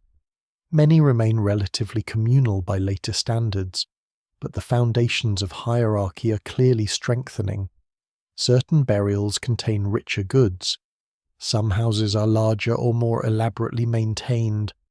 Ritual authority may concentrate influence in specific individuals or lineages. Agriculture produces not only food, it produces structure, and structure reshapes human thought. For wandering societies, nature often appears as something humans move within carefully and temporarily. Farming encourages a different mentality. Land becomes managed, measured, improved, defended. Seasons are monitored obsessively. Weather gains immense political and spiritual importance because survival depends directly on agricultural success. Humans begin thinking like caretakers and controllers of territory, rather than merely travelers through it. This shift echoes into religion as well. Fertility rituals grow increasingly significant in many agricultural societies. Seasonal cycles of planting and harvest shape ceremonial life. Sacred places become tied to specific landscapes and ancestral land claims. Villages develop mythologies rooted in permanence instead of migration. The earth itself becomes socially charged. Yet beneath the apparent stability of farming life, vulnerability remains constant. A single drought can collapse food systems entirely. Crop disease spreads quickly through monocultures. Floods destroy fields. Locusts arrive without warning. The larger and more dependent settlements become, the harder disaster strikes when it comes. And disaster always comes eventually. Some early farming communities disappear abruptly after environmental stress, resource exhaustion, conflict, or disease. Others shrink dramatically before recovering. Agriculture enables growth, but also creates fragility on scales mobile societies rarely experience. Still, humanity keeps moving deeper into this new world, because by now, too many lives depend on it. Children are born into villages already surrounded by fields and livestock. The older wandering existence grows distant, preserved mostly in memory, stories, or occasional seasonal hunts. Most people living inside these settlements cannot simply abandon farming, even if they wanted to. Their numbers are too large, their homes too permanent, their fields too essential. The choice has already been made, and though the first villagers cannot know it yet, nearly every major civilization that will eventually rise kingdoms, empires, cities, armies, temples, written laws is rooted in these early agricultural worlds where humans first learned to reshape land faster than nature could restore it. All because certain communities once decided to stop wandering and trust their survival to seeds buried in the earth. The walls rise because people are learning to fear one another. Not everywhere. Not all at once. Early villages are still places of cooperation, shared labour, and communal survival. But permanence changes human conflict in ways wandering societies rarely experience. Once food can be stored, land inherited, and houses defended, violence gains new meaning. A mobile group losing a hunting ground can sometimes move elsewhere. A farming village surrounded by fields cannot. As settlements grow larger and more crowded, tension settles into daily life like smoke trapped beneath low ceilings. Neighbours compete over water access, grazing land, stored grain, labour obligations, and social status. Disputes that might once dissolve through separation now linger inside tightly packed communities where everyone remains physically close year after year. The village creates intimacy. It also creates pressure. Archaeological evidence from early settled societies reveals hints of that pressure everywhere. Some skeletons bear healed fractures from blunt force injuries. Arrow points remain lodged in bones. Certain settlements show signs of burning, abandonment, or hurried rebuilding. At sites across prehistoric Europe and the Near East, defensive ditches, walls, or elevated positions begin appearing with increasing frequency. Scholars still debate how widespread organized warfare truly becomes during the earliest village periods. The evidence remains uneven and incomplete. Some communities may have experienced relatively low levels of violence for long stretches of time. Others appear far more unstable. But no single explanation fully accounts for why fortifications emerge so early in human settlement history, unless danger itself is becoming increasingly familiar. Jericho's massive wall and tower remain among the most striking examples. Built thousands of years before formal states or empires exist, they suggest communities already capable of mobilizing collective labor under perceived threat. Whether that threat comes from floods, rival groups, or symbolic ritual concerns, the emotional atmosphere has changed profoundly from the older wandering world. People now defend places because places matter permanently, and crowded life creates dangers beyond violence. Disease begins moving through human populations differently once settlement becomes widespread. For most of human history, small mobile bands limit the spread of contagious illness naturally. Infected individuals either recover, die, or remain isolated within groups too scattered to sustain major epidemics. Villages change the equation completely. Hundreds of people now live closely together beside stored food, standing water, waste pits, smoke-filled homes, and domesticated animals. Parasites spread easily. Water contamination becomes common. Rodents thrive near grain storage. Children encounter infectious diseases repeatedly in dense social environments their ancestors rarely experienced. The first villages are biological experiments, and many are unhealthy ones. Skeletons from early agricultural settlements often reveal signs of chronic infection, malnutrition, and physical stress. Tooth decay increases dramatically due to grain-heavy diets. Bones show evidence of repetitive labor injuries from grinding grain, carrying water, digging soil, and hauling materials. Some individuals survive illnesses or injuries that leave permanent skeletal marks, silent evidence of difficult lives inside crowded communities. Yet despite the hardships, populations continue growing. That is the strange power of agriculture and settlement. Even when individual well-being declines in certain ways, food production allows more humans overall to survive and reproduce. Villages expand because they can support larger populations than mobile hunting bands ever could. The system works, even when it hurts. One lesser-known discovery from prehistoric settlements reveals just how overwhelming village life may already become. Chemical analysis of ancient floors sometimes detects repeated layers of human waste, animal dung, ash, food remains, and decomposing organic material compressed together inside living areas. In dense settlements like Çatalhöyük, people may have lived surrounded constantly by smoke, odors, insects, parasites, and contamination. The first permanent communities are not clean triumphs of civilization. They are messy, exhausting, crowded places built through endless labor. Still, humans adapt. Daily routines grow highly organized around maintaining survival inside dense settlements. Water must be carried continually, fires managed carefully, grain processed every day, animals fed or controlled, roofs repaired before storms, waste cleared enough to keep disease from becoming catastrophic. Social cooperation becomes not merely beneficial, but essential.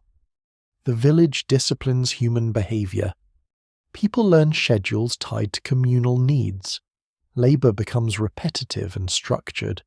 Seasonal rhythms govern planting and harvest. Elders pass down specialized knowledge about storage, construction, farming, and ritual obligations.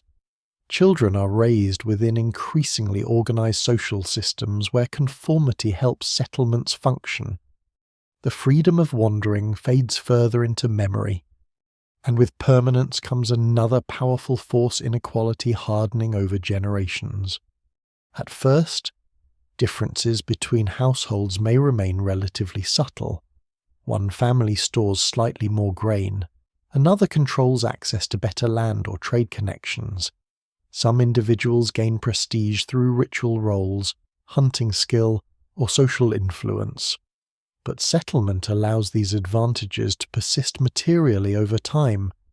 A productive field can remain within the same lineage for generations. Stored wealth accumulates. Children inherit status alongside resources. Archaeological evidence hints at these emerging hierarchies through differences in house size, burial treatment, prestige goods, and access to imported materials. Obsidian blades from distant volcanic regions, decorative shells carried inland from coasts, pigments. Finely crafted tools, these objects begin concentrating unevenly within some settlements. No rigid class systems exist yet in the earliest villages, but the seeds are already planted. At the same time, psychological life changes under the pressure of density. Humans evolved for small group existence over enormous stretches of prehistory. Villages place unprecedented numbers of unrelated individuals into constant interaction. Reputation becomes critically important because social relationships cannot easily be escaped. Gossip, alliances, rivalries, and communal expectations gain enormous power. The village watches everyone. Some researchers believe ritual behavior grows partly in response to this new social complexity. Shared ceremonies, ancestor worship, symbolic art, and communal feasting help maintain cohesion among populations far larger than traditional kin groups alone could easily manage. Religion may become increasingly tied not only to nature, but to social order itself. Settlements need stories strong enough to hold them together. And beneath everything lies fear of instability. Because despite their appearance of permanence, early villages remain fragile systems balanced close to collapse. A few failed harvests can trigger starvation. Conflict may erupt suddenly over resources. Environmental exhaustion builds slowly around overused land. Disease spreads invisibly through crowded populations. Entire communities sometimes disappear after centuries of occupation. The archaeological record preserves these disappearances with eerie silence. Burned houses abandoned mid-use. Storage bins left empty. Tools scattered across collapsed floors. Human skeletons buried hastily or not at all. In some places, later settlements rise directly atop the ruins. In others, the land returns temporarily to grass, wind, and animals as though the village had never existed. But even abandoned settlements leave lasting marks. Deforested hillsides, altered soils, extinct local animal populations, domesticated plants spreading beyond cultivation zones. Human beings are now shaping landscapes permanently whether they survive there or not. And still, despite the dangers, the village world expands. Because by now, there is no easy return to the older wandering life for many communities. Populations have grown too large. Skills tied to mobile survival may be fading. Fields, houses, burial grounds, and storage systems bind people emotionally and materially to place. The settlement becomes both refuge and prison. Children born inside these crowded mud brick worlds inherit not only land and labour, but an entirely new definition of what it means to be human. Home is no longer temporary. Food comes increasingly from managed land. Ancestors remain beneath floors. Identity ties itself to territory. And every year the villages grow slightly larger, denser, more organised, and more difficult to leave behind. The old wandering life still survives beyond the villages. Across forests, deserts, coastlines, and open grasslands, many human groups continue moving through the world much as their ancestors always had. They follow migrating animals, gather seasonal plants, fish rivers swollen with spring meltwater, and carry their homes lightly across immense distances. To them, the growing settlements may seem strange, unhealthy, crowded, or dangerously dependent on a single patch of land. And in some ways, they are right. Because staying put creates problems humanity has never faced before on such a scale. A drought no longer threatens only one difficult season. It threatens entire populations unable to relocate quickly. Crop disease spreads across fields planted with the same species repeatedly. Soil weakens under constant cultivation. Nearby forests disappear from overuse. Hunting zones shrink as growing populations consume local wildlife faster than it can recover. The village slowly exhausts the land around it. Archaeological evidence from some early agricultural regions suggests cycles of expansion and environmental decline already emerging thousands of years before written history.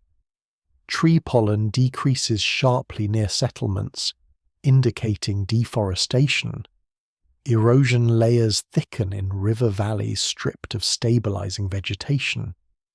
Animal remains reveal shifts towards smaller or younger prey as heavily hunted populations decline. Human success begins destabilizing the very systems supporting it. And unlike mobile groups, settled communities cannot escape easily. This is one of the great hidden contradictions of early village life. Agriculture creates food security in the short term, yet often increases vulnerability in the long term because populations become concentrated and dependent on fragile ecological balance. The more successful a settlement becomes, the harder it is to abandon when conditions deteriorate. The village traps people through investment. Fields cleared over generations cannot simply be carried elsewhere. Houses built from stone and mud represent enormous labour. Burial grounds tie families emotionally to place. Irrigation systems, storage facilities, animal pens, and trade routes all anchor communities further into local landscapes.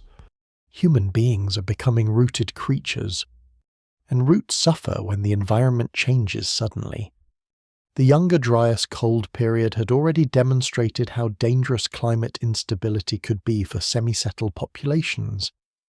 But even after climates stabilize more favorably during the early Holocene, unpredictability never disappears entirely. Floods still arrive without warning. Rivers shift course. Rainfall patterns fluctuate across decades. Drought creeps slowly across once fertile regions. Some villages survive these pressures. Others vanish. At abandoned settlements, archaeologists sometimes uncover haunting evidence of gradual decline rather than sudden catastrophe. Houses become smaller or more poorly maintained. Diets narrow. Trade goods disappear.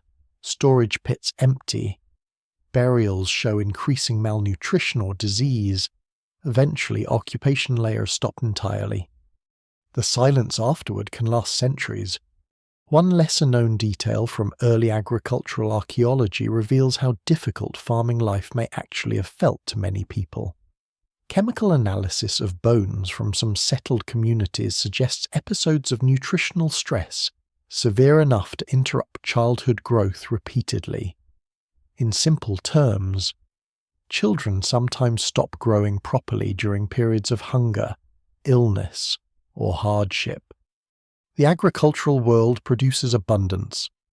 It also produces chronic strain. Labor intensity may be among the greatest changes of all. Hunter-gatherer societies often experience periods of intense effort, followed by intervals of relative flexibility, depending on season and environment. Farming demands constant repetitive work across the entire year. Fields must be maintained continuously, animals monitored daily, food processed endlessly. Grinding grain alone consumes astonishing amounts of human time. At many prehistoric settlements, women in particular show skeletal wear patterns associated with lifelong repetitive grinding motions. Knees, backs, shoulders, and wrists bear the marks of labor repeated thousands upon thousands of times. Early agriculture reshapes bodies physically through routine. Civilization is beginning in aching muscles and worn bones. And as work intensifies, social expectations harden around it. Children raised in villages learn labor roles from extremely young ages. Tasks become increasingly specialized by age, gender, skill, and status. Seasonal schedules govern entire communities. Missing communal work during harvest or planting can endanger everyone. Social pressure reinforces conformity because the settlement depends on coordinated effort to survive. Freedom narrows quietly. For mobile societies, movement itself often provides alternatives. People dissatisfied with leadership or local conditions can leave more easily. Settled agricultural life reduces that possibility dramatically. Land ownership, stored food, inherited homes, and territorial boundaries bind communities together even when tensions rise. The village demands endurance, and endurance shapes culture deeply. Stories, rituals, and belief systems increasingly emphasize continuity, ancestry, fertility, seasonal renewal, and obligation to land. Communities need psychological frameworks capable of justifying difficult repetitive labor across generations. Farming is not simply economic activity, it becomes moral structure. To plant crops is to believe in the future. That belief changes human consciousness profoundly. Hunter-gatherers certainly plan ahead, but agriculture requires long-term commitment to outcomes months away, and deeply vulnerable to forces beyond human control.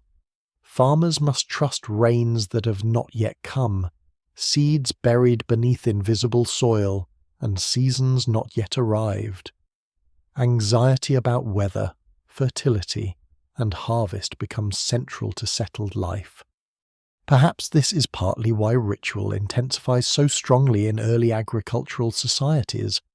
Ceremonies tied to planting, rain, fertility, death, and seasonal cycles appear repeatedly across early village cultures. Sacred spaces emerge inside settlements.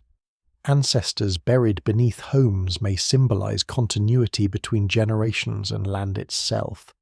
Human survival feels inseparable from maintaining cosmic and social order. The village fears disorder because disorder means hunger. At the same time, trade networks continue expanding outward from settled communities. Obsidian from volcanic regions travels hundreds of kilometers. Marine shells appear far inland. Pigments, crafted tools, and ornamental goods circulate across growing exchange systems linking villages together. These networks spread ideas as well as materials. Farming techniques, architectural styles, ritual practices, and domesticated species move gradually across regions through contact, migration, imitation, and adaptation. Not every community adopts agriculture immediately or completely. Many continue mixed economies combining farming, hunting, fishing, and gathering for long periods. Humanity remains diverse in its survival strategies, but the momentum of settlement keeps growing because agricultural populations expand faster than most mobile societies can. Villages reproduce themselves outward across landscapes generation after generation. Forests retreat, grasslands transform, rivers become corridors of dense human occupation. The earth is beginning to look different. And beneath this expansion lies a difficult truth many early villagers likely understand instinctively, even if they cannot articulate it fully. There is no easy way back.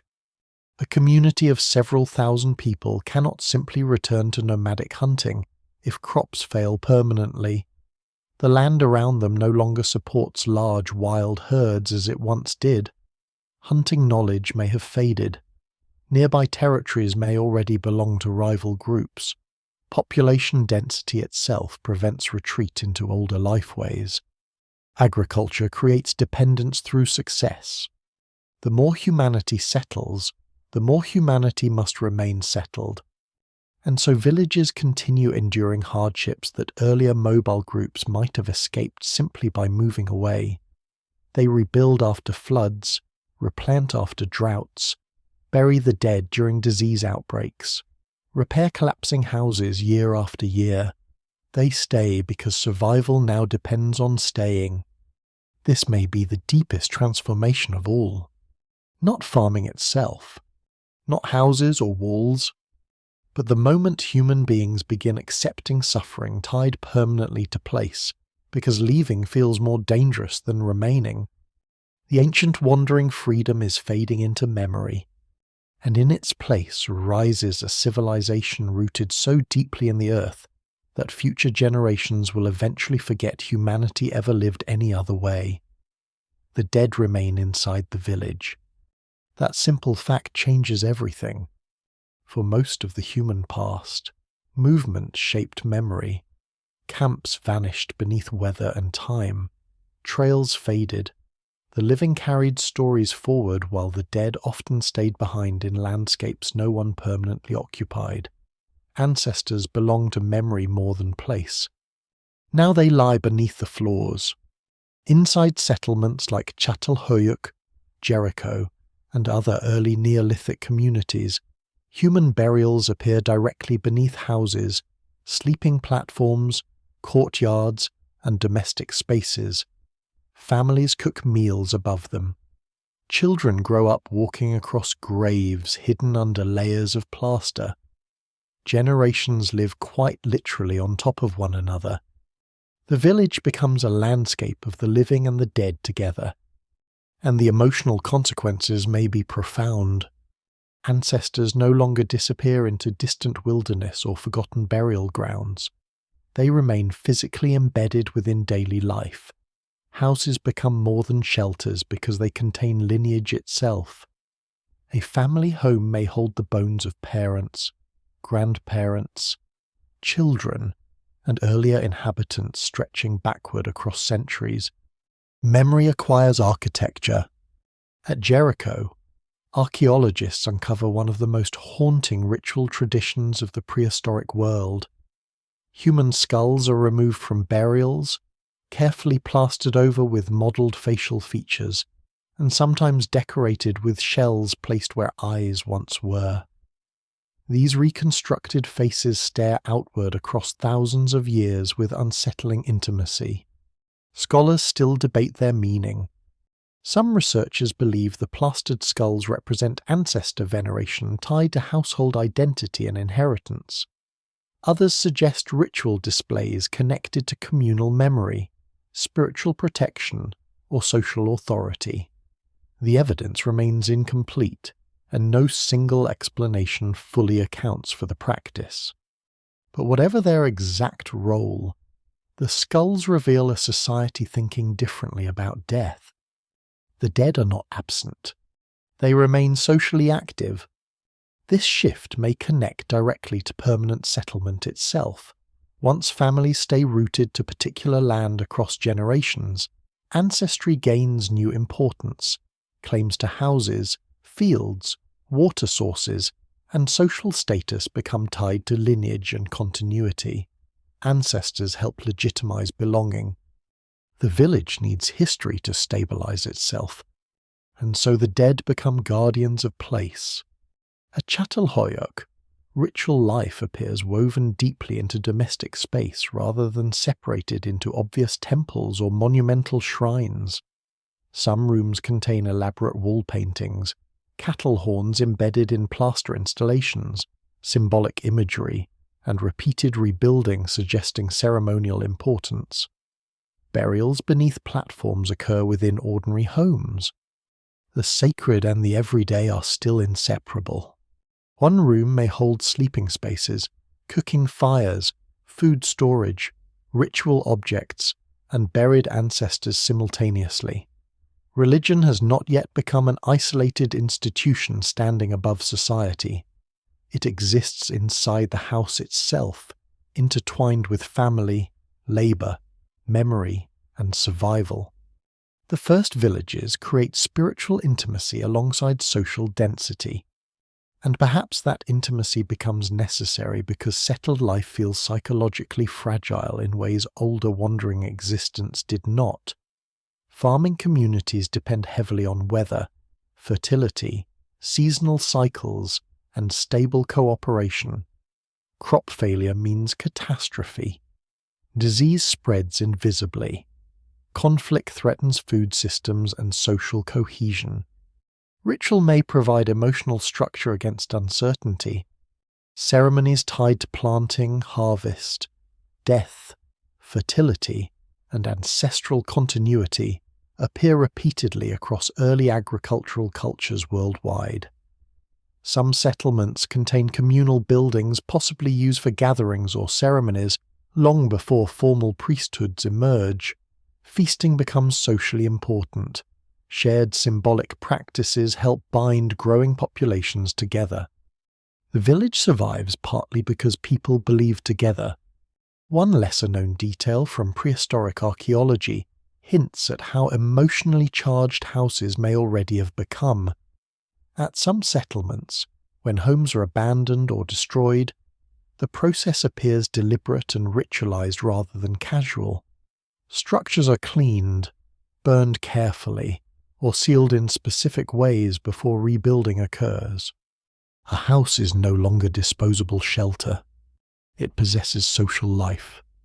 This may explain why rebuilding often occurs directly atop earlier homes instead of expanding outward endlessly. Continuity matters. Staying connected to ancestral space matters. Even architectural layouts sometimes repeat across generations with surprising consistency. The village is beginning to anchor human identity materially. And with identity rooted in place comes a new understanding of landscape itself. Fields, rivers, springs, burial grounds, and surrounding hills become charged with spiritual meaning because they sustain not only survival, but memory. Certain locations may be considered sacred due to ancestral burials, unusual natural features, or long occupation histories. Seasonal ceremonies likely connect communities emotionally to agricultural cycles and local environments. Human beings are learning to sacralize territory. This process has immense consequences later in history. Organized religion, sacred kingship, territorial gods, temples, pilgrimage sites, and inherited land claims all grow partly from these early relationships between settlement, ancestry, and place. But in the first villages, the system remains deeply personal. A child sleeping above buried grandparents does not encounter religion as abstract doctrine. It exists physically beneath the floor. Ancestors are close enough to touch through layers of plaster and earth. Memory surrounds daily life constantly. And still, uncertainty shadows these communities. Scholars continue debating many aspects of early ritual behavior because evidence rarely explains itself clearly. Wall paintings may represent mythological scenes, hunting symbolism, memory, territorial identity, or something entirely different. Plastered skulls may honor revered ancestors or function in rituals now impossible to reconstruct fully. Even burial placement varies between settlements in ways archaeologists still struggle to interpret. The spiritual world of the first villages remains partly hidden, but certain themes emerge repeatedly: continuity, fertility, ancestry, place. These are the obsessions of settled humanity, because permanence changes what people fear losing. For wandering societies, identity travels with the group. For villagers, identity becomes tied increasingly to specific houses, fields, and burial spaces vulnerable to destruction or abandonment. Ritual helps stabilize that fragile permanence against death, disaster, and time. The sacred becomes rooted in geography. At the same time, social hierarchy may already be intertwining with ritual authority. Certain individuals likely gain influence through specialized ceremonial roles. Knowledge of ancestral traditions, healing practices, or management of communal rituals. While rigid priesthoods may not yet exist, spiritual influence becomes socially significant in larger settlements. Belief itself begins organizing society, and as villages expand further, ritual practices grow more elaborate because populations need stronger systems of cohesion. Shared ceremonies create trust among unrelated households. Ancestor traditions reinforce inheritance structures.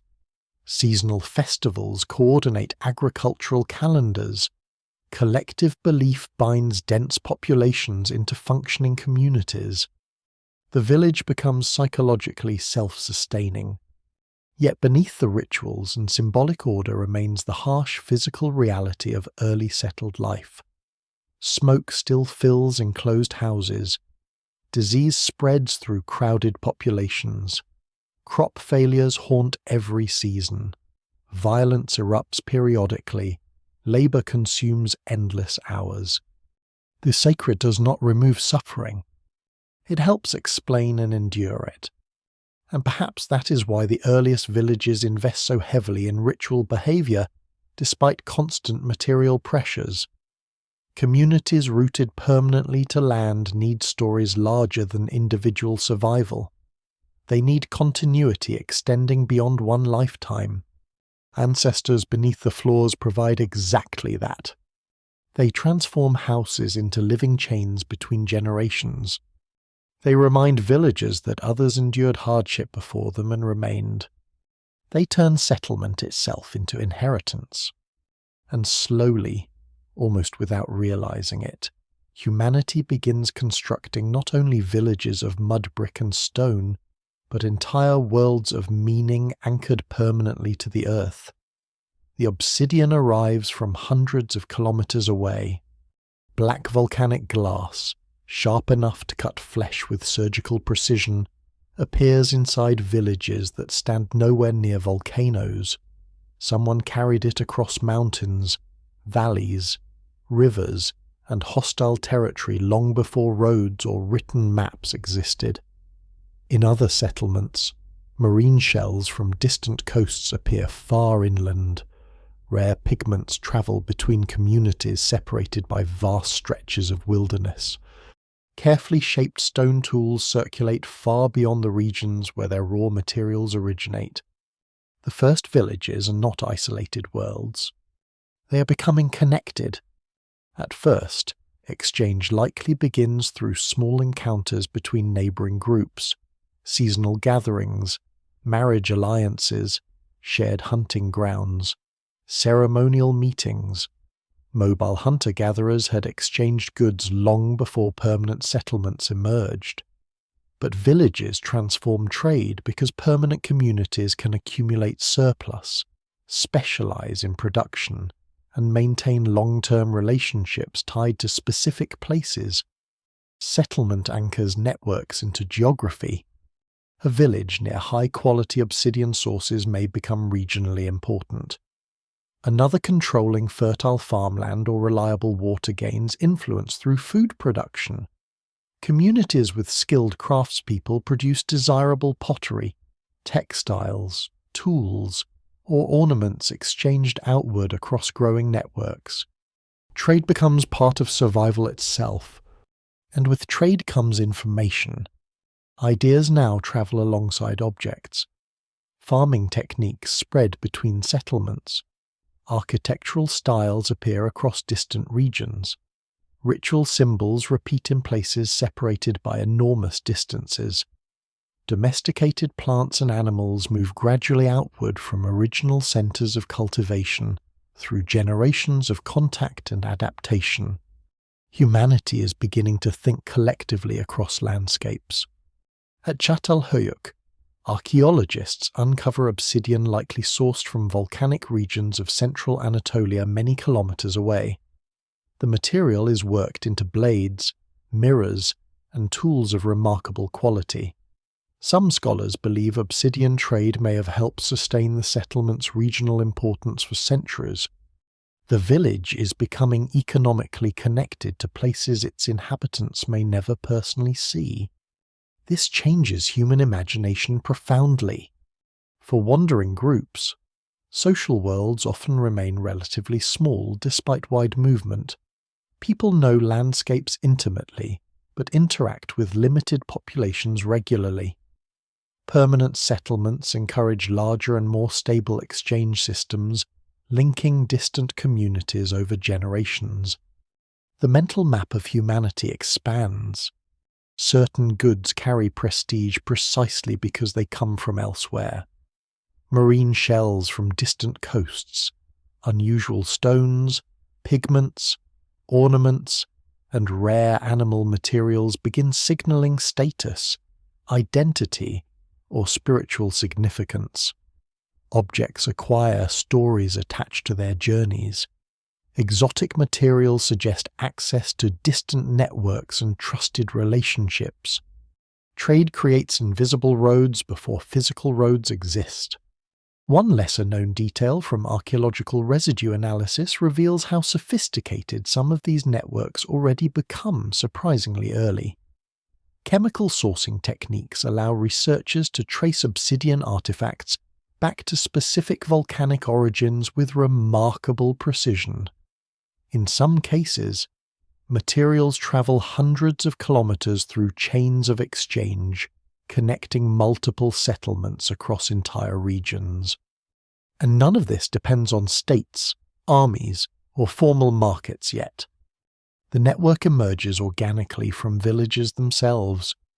This matters because trade encourages stability. Communities benefiting from long-distance exchange gain incentives to maintain relationships peacefully when possible. Alliances form through marriage, ritual obligations, and reciprocal exchange systems. Trust becomes economically valuable. At the same time, trade also introduces competition and inequality. Some settlements occupy more advantageous geographic positions than others. Villages controlling rare resources or strategic routes may accumulate wealth and influence. Skilled craftspeople gain prestige. Certain households acquire more imported goods than their neighbours. Differences in status become increasingly visible materially. The foundations of economic hierarchy deepen, and specialization accelerates further as communities grow interconnected. Not everyone needs to produce every tool or material locally anymore. Villages begin relying partly on exchange networks to obtain resources unavailable nearby. This encourages more focused craftsmanship because skilled producers can trade surplus goods outward. The first regional economies are taking shape. Pottery traditions offer one visible sign of this growing complexity. Ceramic styles spread across large areas while also developing distinct local identities. Some vessels are purely functional.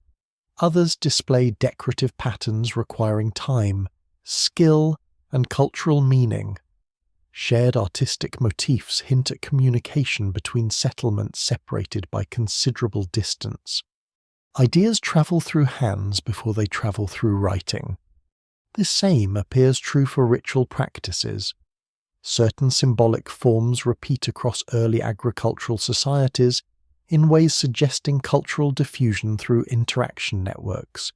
Human figurines, animal symbolism, burial customs, and architectural features sometimes echo across regions despite local variation. The village world is becoming culturally connected as well as economically linked. Yet these expanding networks remain fragile. Trade routes depend on trust, environmental stability, and relatively safe movement across contested landscapes. Drought, conflict, or settlement collapse can disrupt exchange systems dramatically. Some villages rise rapidly due to advantageous trade positions and then disappear when conditions shift. Nothing about the early settled world is guaranteed, and movement itself still remains essential despite increasing permanence. People travel constantly between communities carrying goods, marriage ties, news, ritual knowledge, and technological innovations. Traders, hunters, migrants, and visiting relatives move through landscapes now dotted increasingly with permanent settlements. The old wandering world has not vanished entirely. It has become threaded between villages. Mobility survives inside the settled system. This blending of movement and permanence shapes the first villages in important ways. Settlements depend not only on local agriculture but also on broader social networks, providing materials, alliances, and cultural exchange. Isolation can become dangerous. Connected communities often recover more effectively from local shortages because exchange partners offer alternative resources. The village belongs to a larger world now. And as exchange intensifies, so does awareness of difference. People encounter unfamiliar languages, customs, ornaments, technologies, and ritual practices from neighboring regions. Identity grows sharper partly through contrast with outsiders. Villages define themselves socially while participating in wider networks simultaneously. The earliest forms of regional culture emerge. Archaeologists can sometimes trace these cultural zones through pottery styles, burial customs, architecture, and tool traditions spreading across clusters of settlements. Yet boundaries remain fluid because interaction continues constantly. Human societies are becoming both more rooted locally and more interconnected globally at the same time. This contradiction will define civilization for thousands of years. At the same time, exchange networks may spread danger as well as opportunity. Conflict can follow valuable trade routes. Disease may travel between dense populations more efficiently through increasing contact. Competition over rare resources intensifies territorial disputes in some regions. Connection creates vulnerability alongside prosperity. Still, the momentum toward larger integrated systems keeps growing because villages now depend on more than local survival alone. Obsidian for blades, stone for grinding tools, pigments for ritual use, shells for ornamentation, knowledge of crops, seasons, and animal management. The settled world feeds itself through networks. Humanity is weaving landscapes together. And perhaps most importantly, these trade systems help prepare the foundation for later urban civilization. Markets, specialization, long-distance diplomacy, regional influence, and economic inequality all begin here in simple forms long before writing or kings emerge.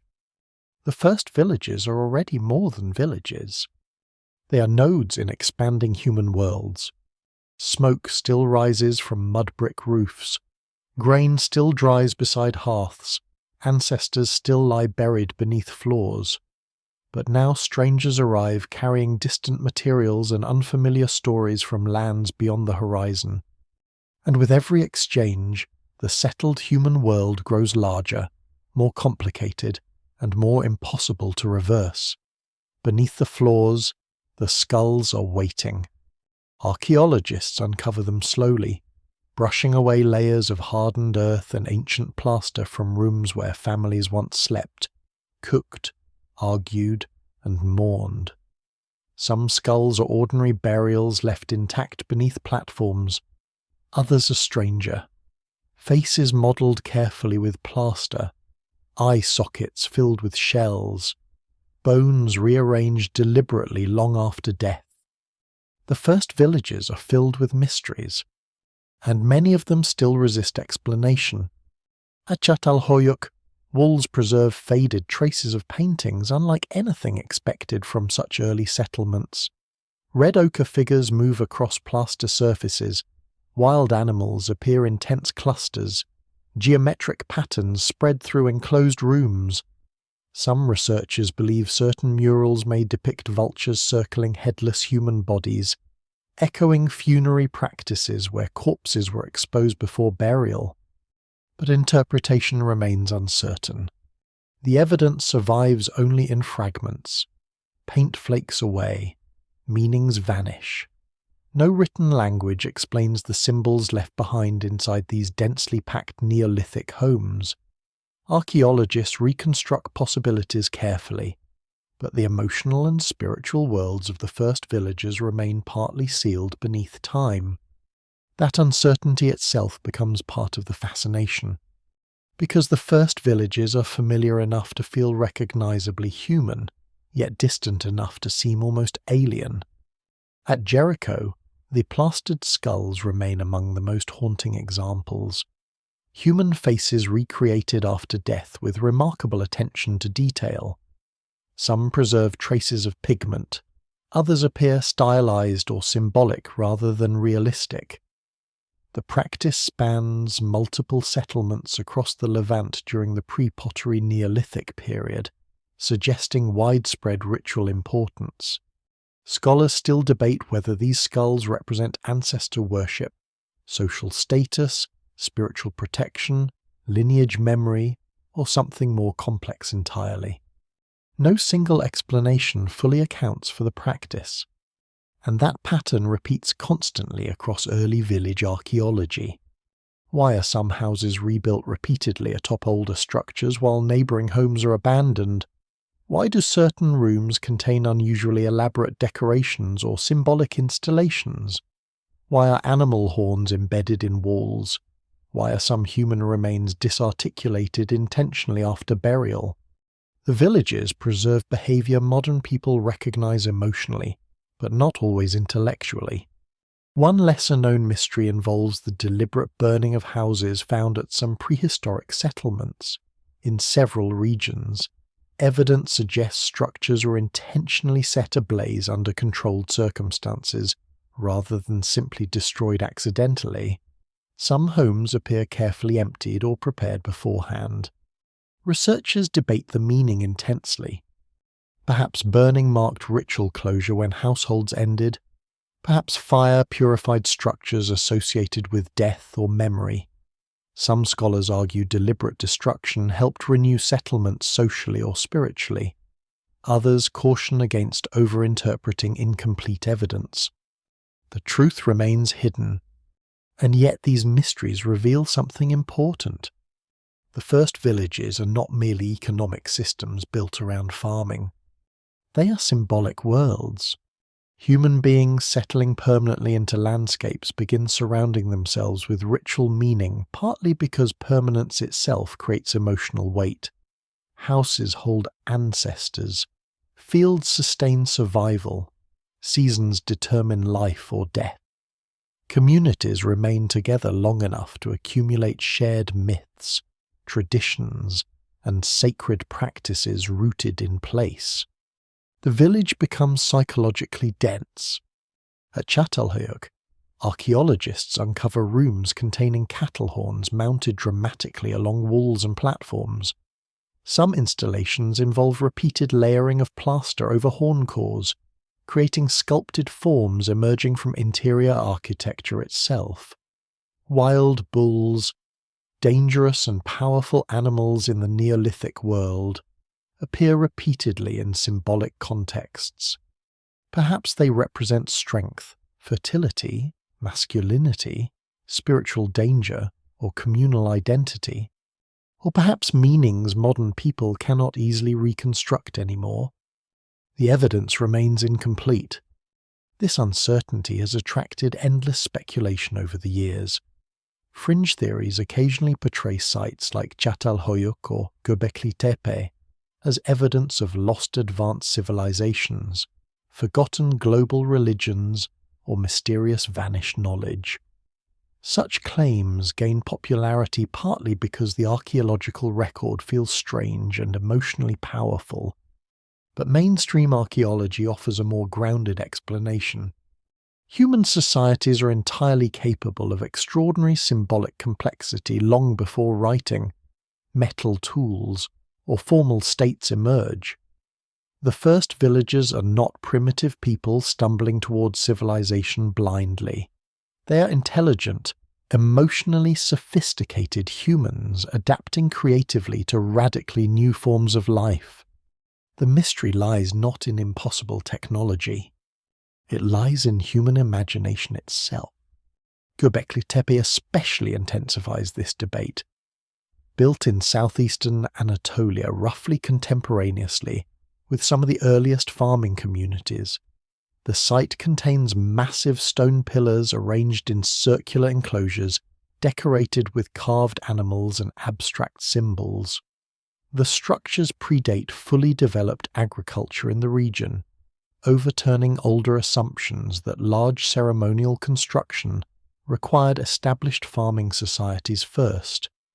The implications are profound. Organized ritual and communal symbolic systems may help drive settlement rather than merely emerge from it afterward. Human beings may gather initially around shared spiritual or ceremonial purposes before agriculture fully stabilizes. Scholars still debate exactly how Göbekli Tepe functioned. Was it a pilgrimage center, a ritual gathering place for dispersed groups, part of nearby settlement systems now lost? The evidence continues evolving with excavation. But one thing is increasingly clear. The first villages are born within worlds already rich in symbolism, memory, and collective meaning. And buried within those worlds are contradictions difficult to resolve neatly. Some evidence suggests early villages maintain relatively egalitarian social structures, yet prestige objects and differential burials hint at emerging hierarchy. Certain ritual spaces appear communal, while others remain household-centered. Violence exists alongside cooperation. Ancestor veneration coexists with signs of social tension. The first settled societies are psychologically complicated places. One particularly strange detail from several Neolithic sites involves human skull modification and circulation after death. In some communities, skulls are removed from bodies long after burial and kept separately. Others are plastered, painted, or displayed. At still others, skull fragments appear integrated into ritual deposits. The emotional meaning of these acts remains elusive. Modern societies often isolate death physically from daily life. Early villages may have experienced death far more continuously and materially. Ancestors remained beneath floors. Bones resurfaced during rebuilding. Burial spaces existed inside domestic environments. Human remains formed part of communal memory rather than distant cemetery landscapes. The dead stayed socially present. And perhaps that closeness shaped entirely different understandings of identity, continuity, and time itself. Because permanence changes not only economics and architecture, but memory. Villages accumulate generations in one place, stories attached to particular houses and fields. Ritual preserves continuity across centuries. The past becomes layered physically beneath the present. Excavation itself reveals this literally. Archaeologists digging through tells encounter history compressed vertically into earth, one settlement built atop another. Burned houses sealed beneath rebuilt walls, forgotten rooms buried under later floors, human fingerprints preserved in mud brick long after names disappear forever. Civilization is beginning to sediment, and still much remains unknowable. No written testimony survives from the first villagers explaining their fears, beliefs, dreams, or rituals. Archaeology reconstructs fragments through bones, tools, architecture, seeds, pigments, and buried objects. Scholars interpret carefully, revise theories constantly, and debate endlessly because the evidence rarely speaks clearly. Yet perhaps the uncertainty itself preserves something important. The first villages stand at the threshold between worlds. Not fully wandering, not yet civilization, ancient enough to feel mythic, human enough to feel unsettlingly close. And beneath their floors, walls, and buried courtyards, countless mysteries still wait in silence for anyone patient enough to dig them back into the light. The villages keep growing because nothing is stopping them anymore. Fields spread farther outward each generation. Forests retreat before axes of polished stone. Herd animals graze land once occupied by wild game. Trade networks stretch across regions, linking settlement to settlement through obsidian, shells, pigments, pottery, and grain. Populations rise steadily under the strange power of agriculture, even as disease, labour, and inequality deepen beside it. Humanity is reorganizing the earth around permanent occupation. And somewhere inside this transformation, the first cities are beginning to exist in embryo. No one calls them cities yet. There are no kings crowned beneath towering palaces, no writing scratched into clay tablets, no armies marching beneath banners. But the foundations are already visible inside the expanding village world. Surplus food supports larger populations. Larger populations require coordination. Coordination rewards leadership, specialization, administration, and systems of belief strong enough to bind strangers together. Complexity feeds itself. At settlements across the Near East and other early agricultural regions, archaeologists begin detecting signs of increasing social differentiation. Some homes become larger or more elaborately maintained than others. Certain families gain better access to prestige goods or trade connections. Craft specialization intensifies further. Ritual spaces grow more formalized in some communities.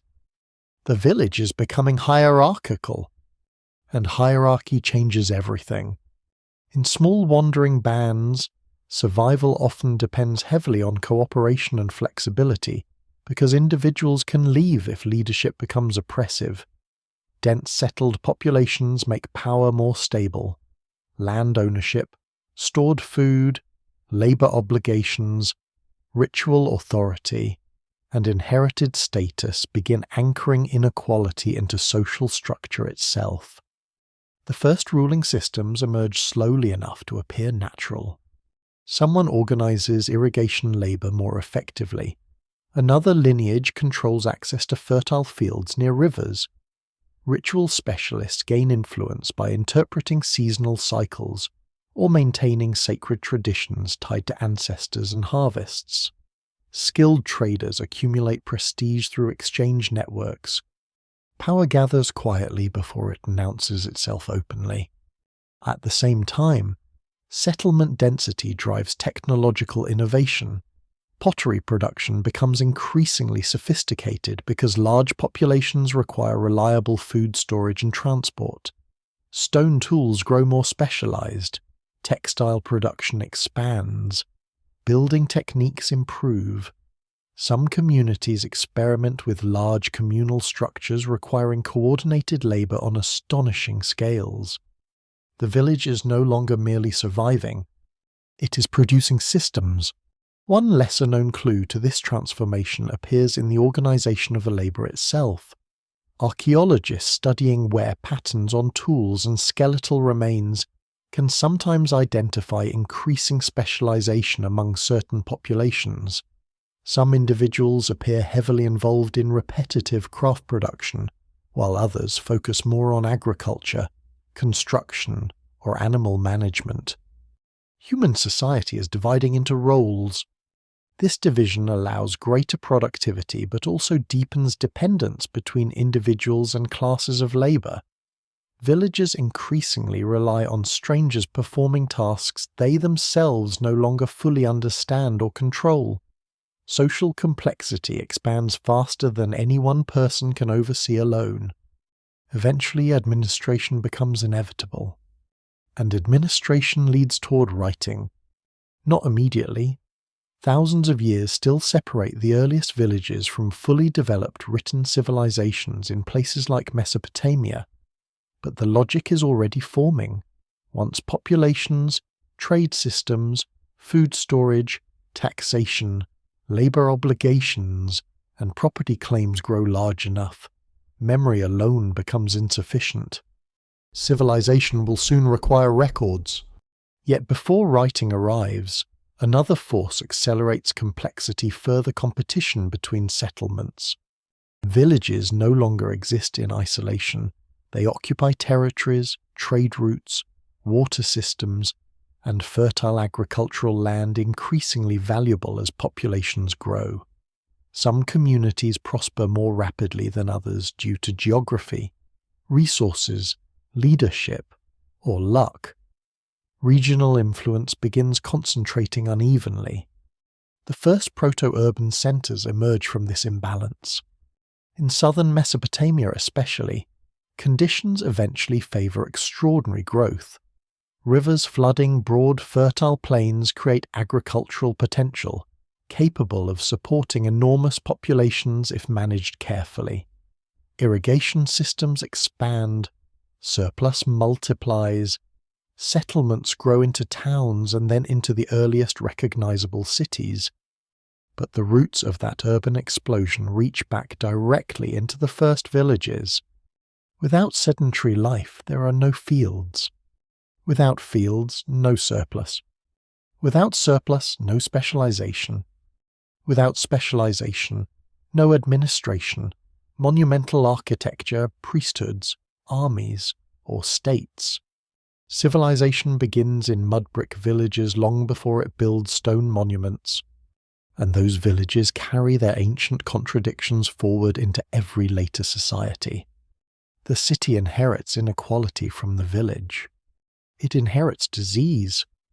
It inherits territorial conflict, labor hierarchies, inherited wealth, organized religion, and environmental pressure. The first urban civilizations amplify systems already emerging thousands of years earlier when humans first stopped wandering. Even environmental degradation deepens dramatically under expanding settlement systems. Irrigation can increase soil salinity over generations. Deforestation accelerates around urbanizing regions. Wetlands are drained or redirected. Wildlife retreats before expanding agriculture and population density. Human beings are becoming a geological force. Yet at the same time, settled civilization produces extraordinary cultural achievements impossible under earlier conditions. Architecture becomes monumental. Mathematics emerges partly through agricultural accounting and engineering needs. Astronomy develops through obsession with seasonal cycles. Writing records memory beyond oral tradition for the first time. The village gives birth to history itself. One haunting detail remains visible across many early urban regions: the physical continuity between ancient settlements and later civilizations. Archaeological tells in the Near East often contain thousands of years of layered occupation, where small Neolithic villages gradually transform into towns and eventually urban centers. The city literally rises from buried villages beneath it. Each generation builds atop forgotten foundations. And even as urban life expands, traces of the old village world survive stubbornly. Ancestor traditions persist.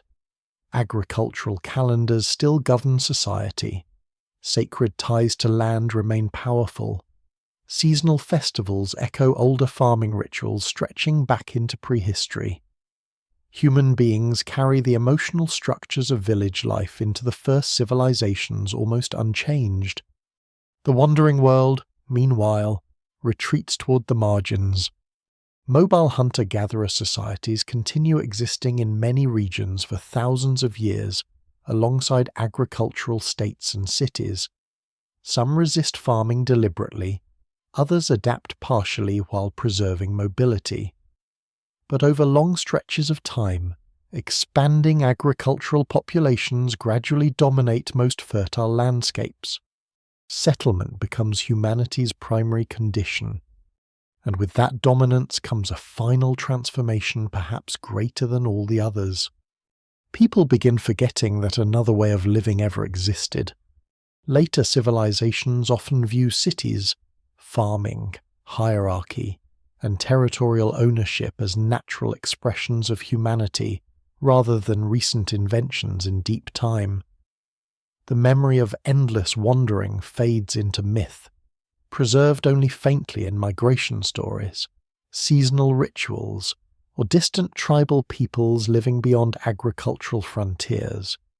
But the truth remains buried beneath every city ever built. Human beings lived most of their existence without walls, fields, kings, or permanent homes. Then slowly, through countless small decisions repeated across generations, they rooted themselves into the earth so deeply that entire civilizations eventually rose above them. And all of it began with villages refusing to move. The choice never truly ended.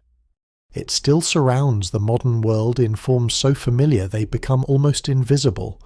Roads cutting through forests, apartment towers rising above buried foundations of older cities, fields stretching across continents where wild ecosystems once stood, borders dividing territory into ownership and inheritance, water redirected through canals and reservoirs, entire populations dependent on harvests, supply chains, and systems of storage so vast most people never see them.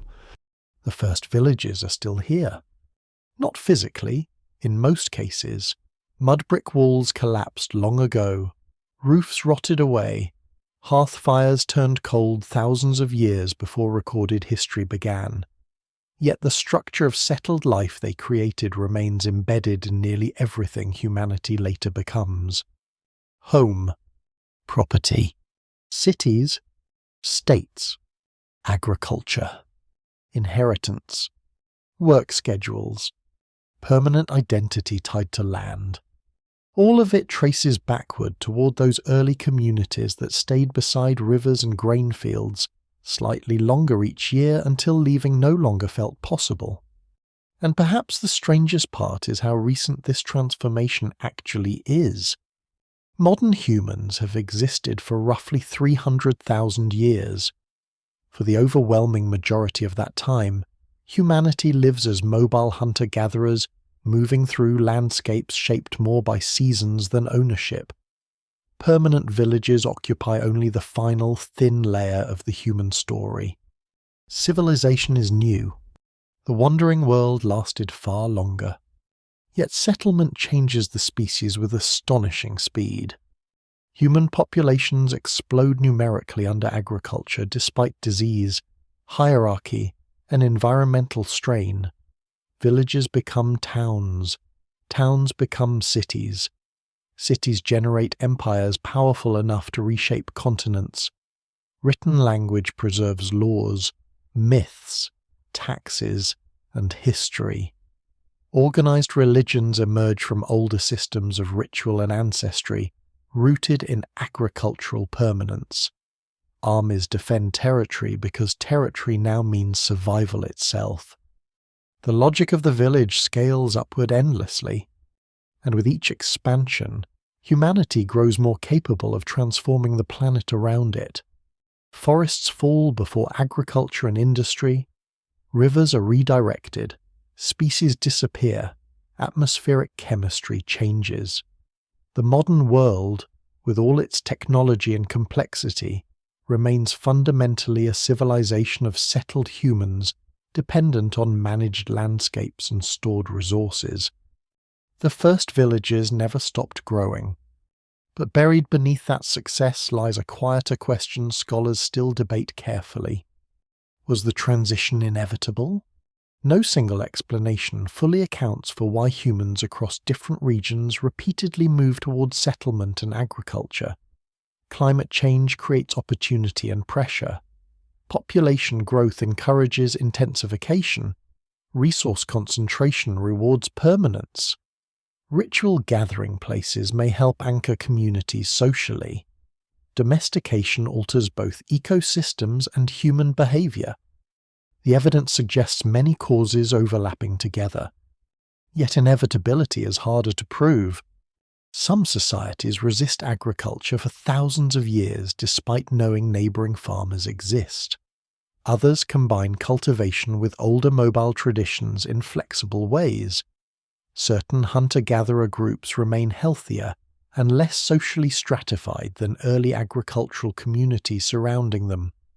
The wandering life never fully disappears because in many environments it continues working remarkably well. Humanity chooses settlement repeatedly, but not universally or without cost. One lesser-known reality of deep prehistory is that some early farming populations may periodically abandon agriculture during periods of stress and return temporarily to broader hunting and gathering strategies when possible. The boundary between mobile and settled existence often remains fluid, longer than older historical narratives once assumed. Civilization is not a straight line. It is adaptation layered over adaptation. Still, over immense stretches of time, permanent settlement gains momentum impossible to reverse globally.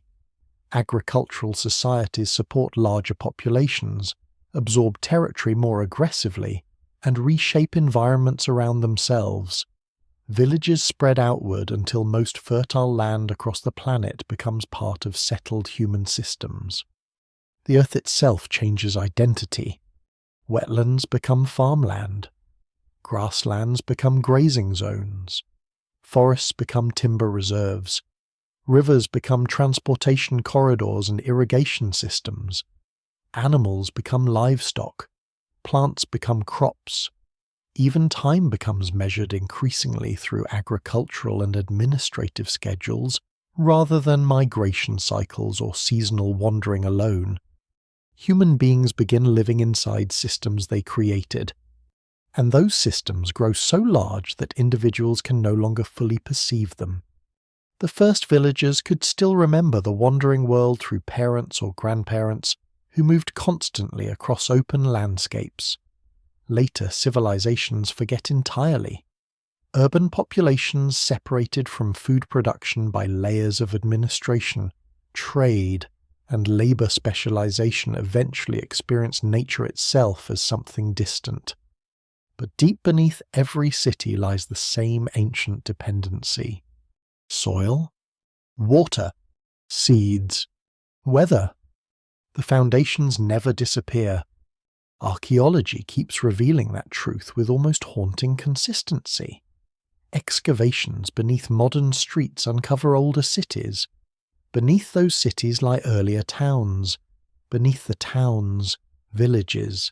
Beneath the villages, campsites where wandering humans once stopped briefly beside rivers before moving on again. History stacks vertically beneath human feet. At places like Jericho, occupation layers stretch backward through astonishing spans of time. The same spring drawing human settlement for thousands upon thousands of years, generation after generation rebuilding atop buried ancestors until entire landscapes become artificial mounds composed partly of human memory itself. The village becomes geology, and perhaps that is the deepest legacy of the first settlements. Not simply agriculture or architecture, but permanence. Human beings begin leaving marks on landscapes that outlive individual lifetimes, then outlive cultures, then eventually outlive civilizations themselves. Terraces carved into hillsides, deforested plains, extinct species, irrigation canals, buried cities, altered rivers. The planet remembers settlement. Even now, scientists studying pollen trapped in ancient lake sediments or microscopic charcoal buried in soil can detect the arrival of early farming communities thousands of years later. Human activity becomes measurable within natural history itself. A wandering species became a planetary force, and yet something older still survives quietly beneath modern civilization. The human longing for movement never fully disappears. It appears in exploration, migration, travel, frontier myths, pilgrimage traditions, and the persistent fascination with wilderness. Even the largest modern cities remain filled with descendants of people whose ancestors once crossed open landscapes, carrying everything they owned beneath uncertain skies. The village changed humanity. It did not erase where humanity came from. Perhaps that tension explains why the story of the first settlement still feels emotionally powerful today. Somewhere deep within modern life remains the memory of another rhythm of existence, one built around movement, adaptation, and horizons rather than walls and permanence.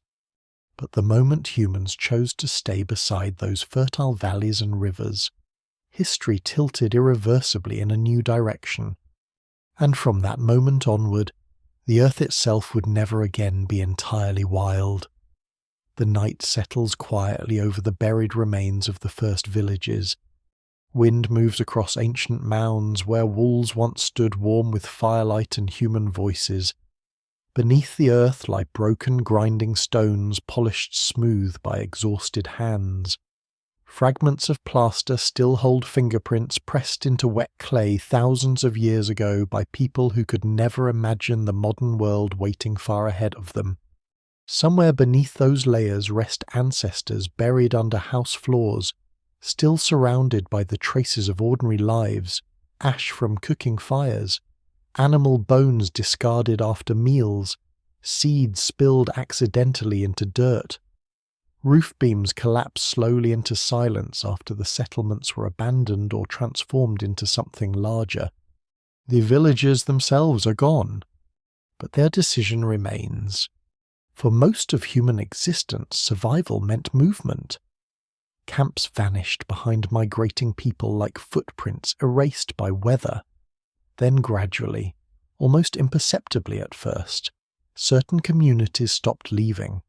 They returned to the same rivers, the same valleys, the same fertile ground until memory rooted itself into the landscape.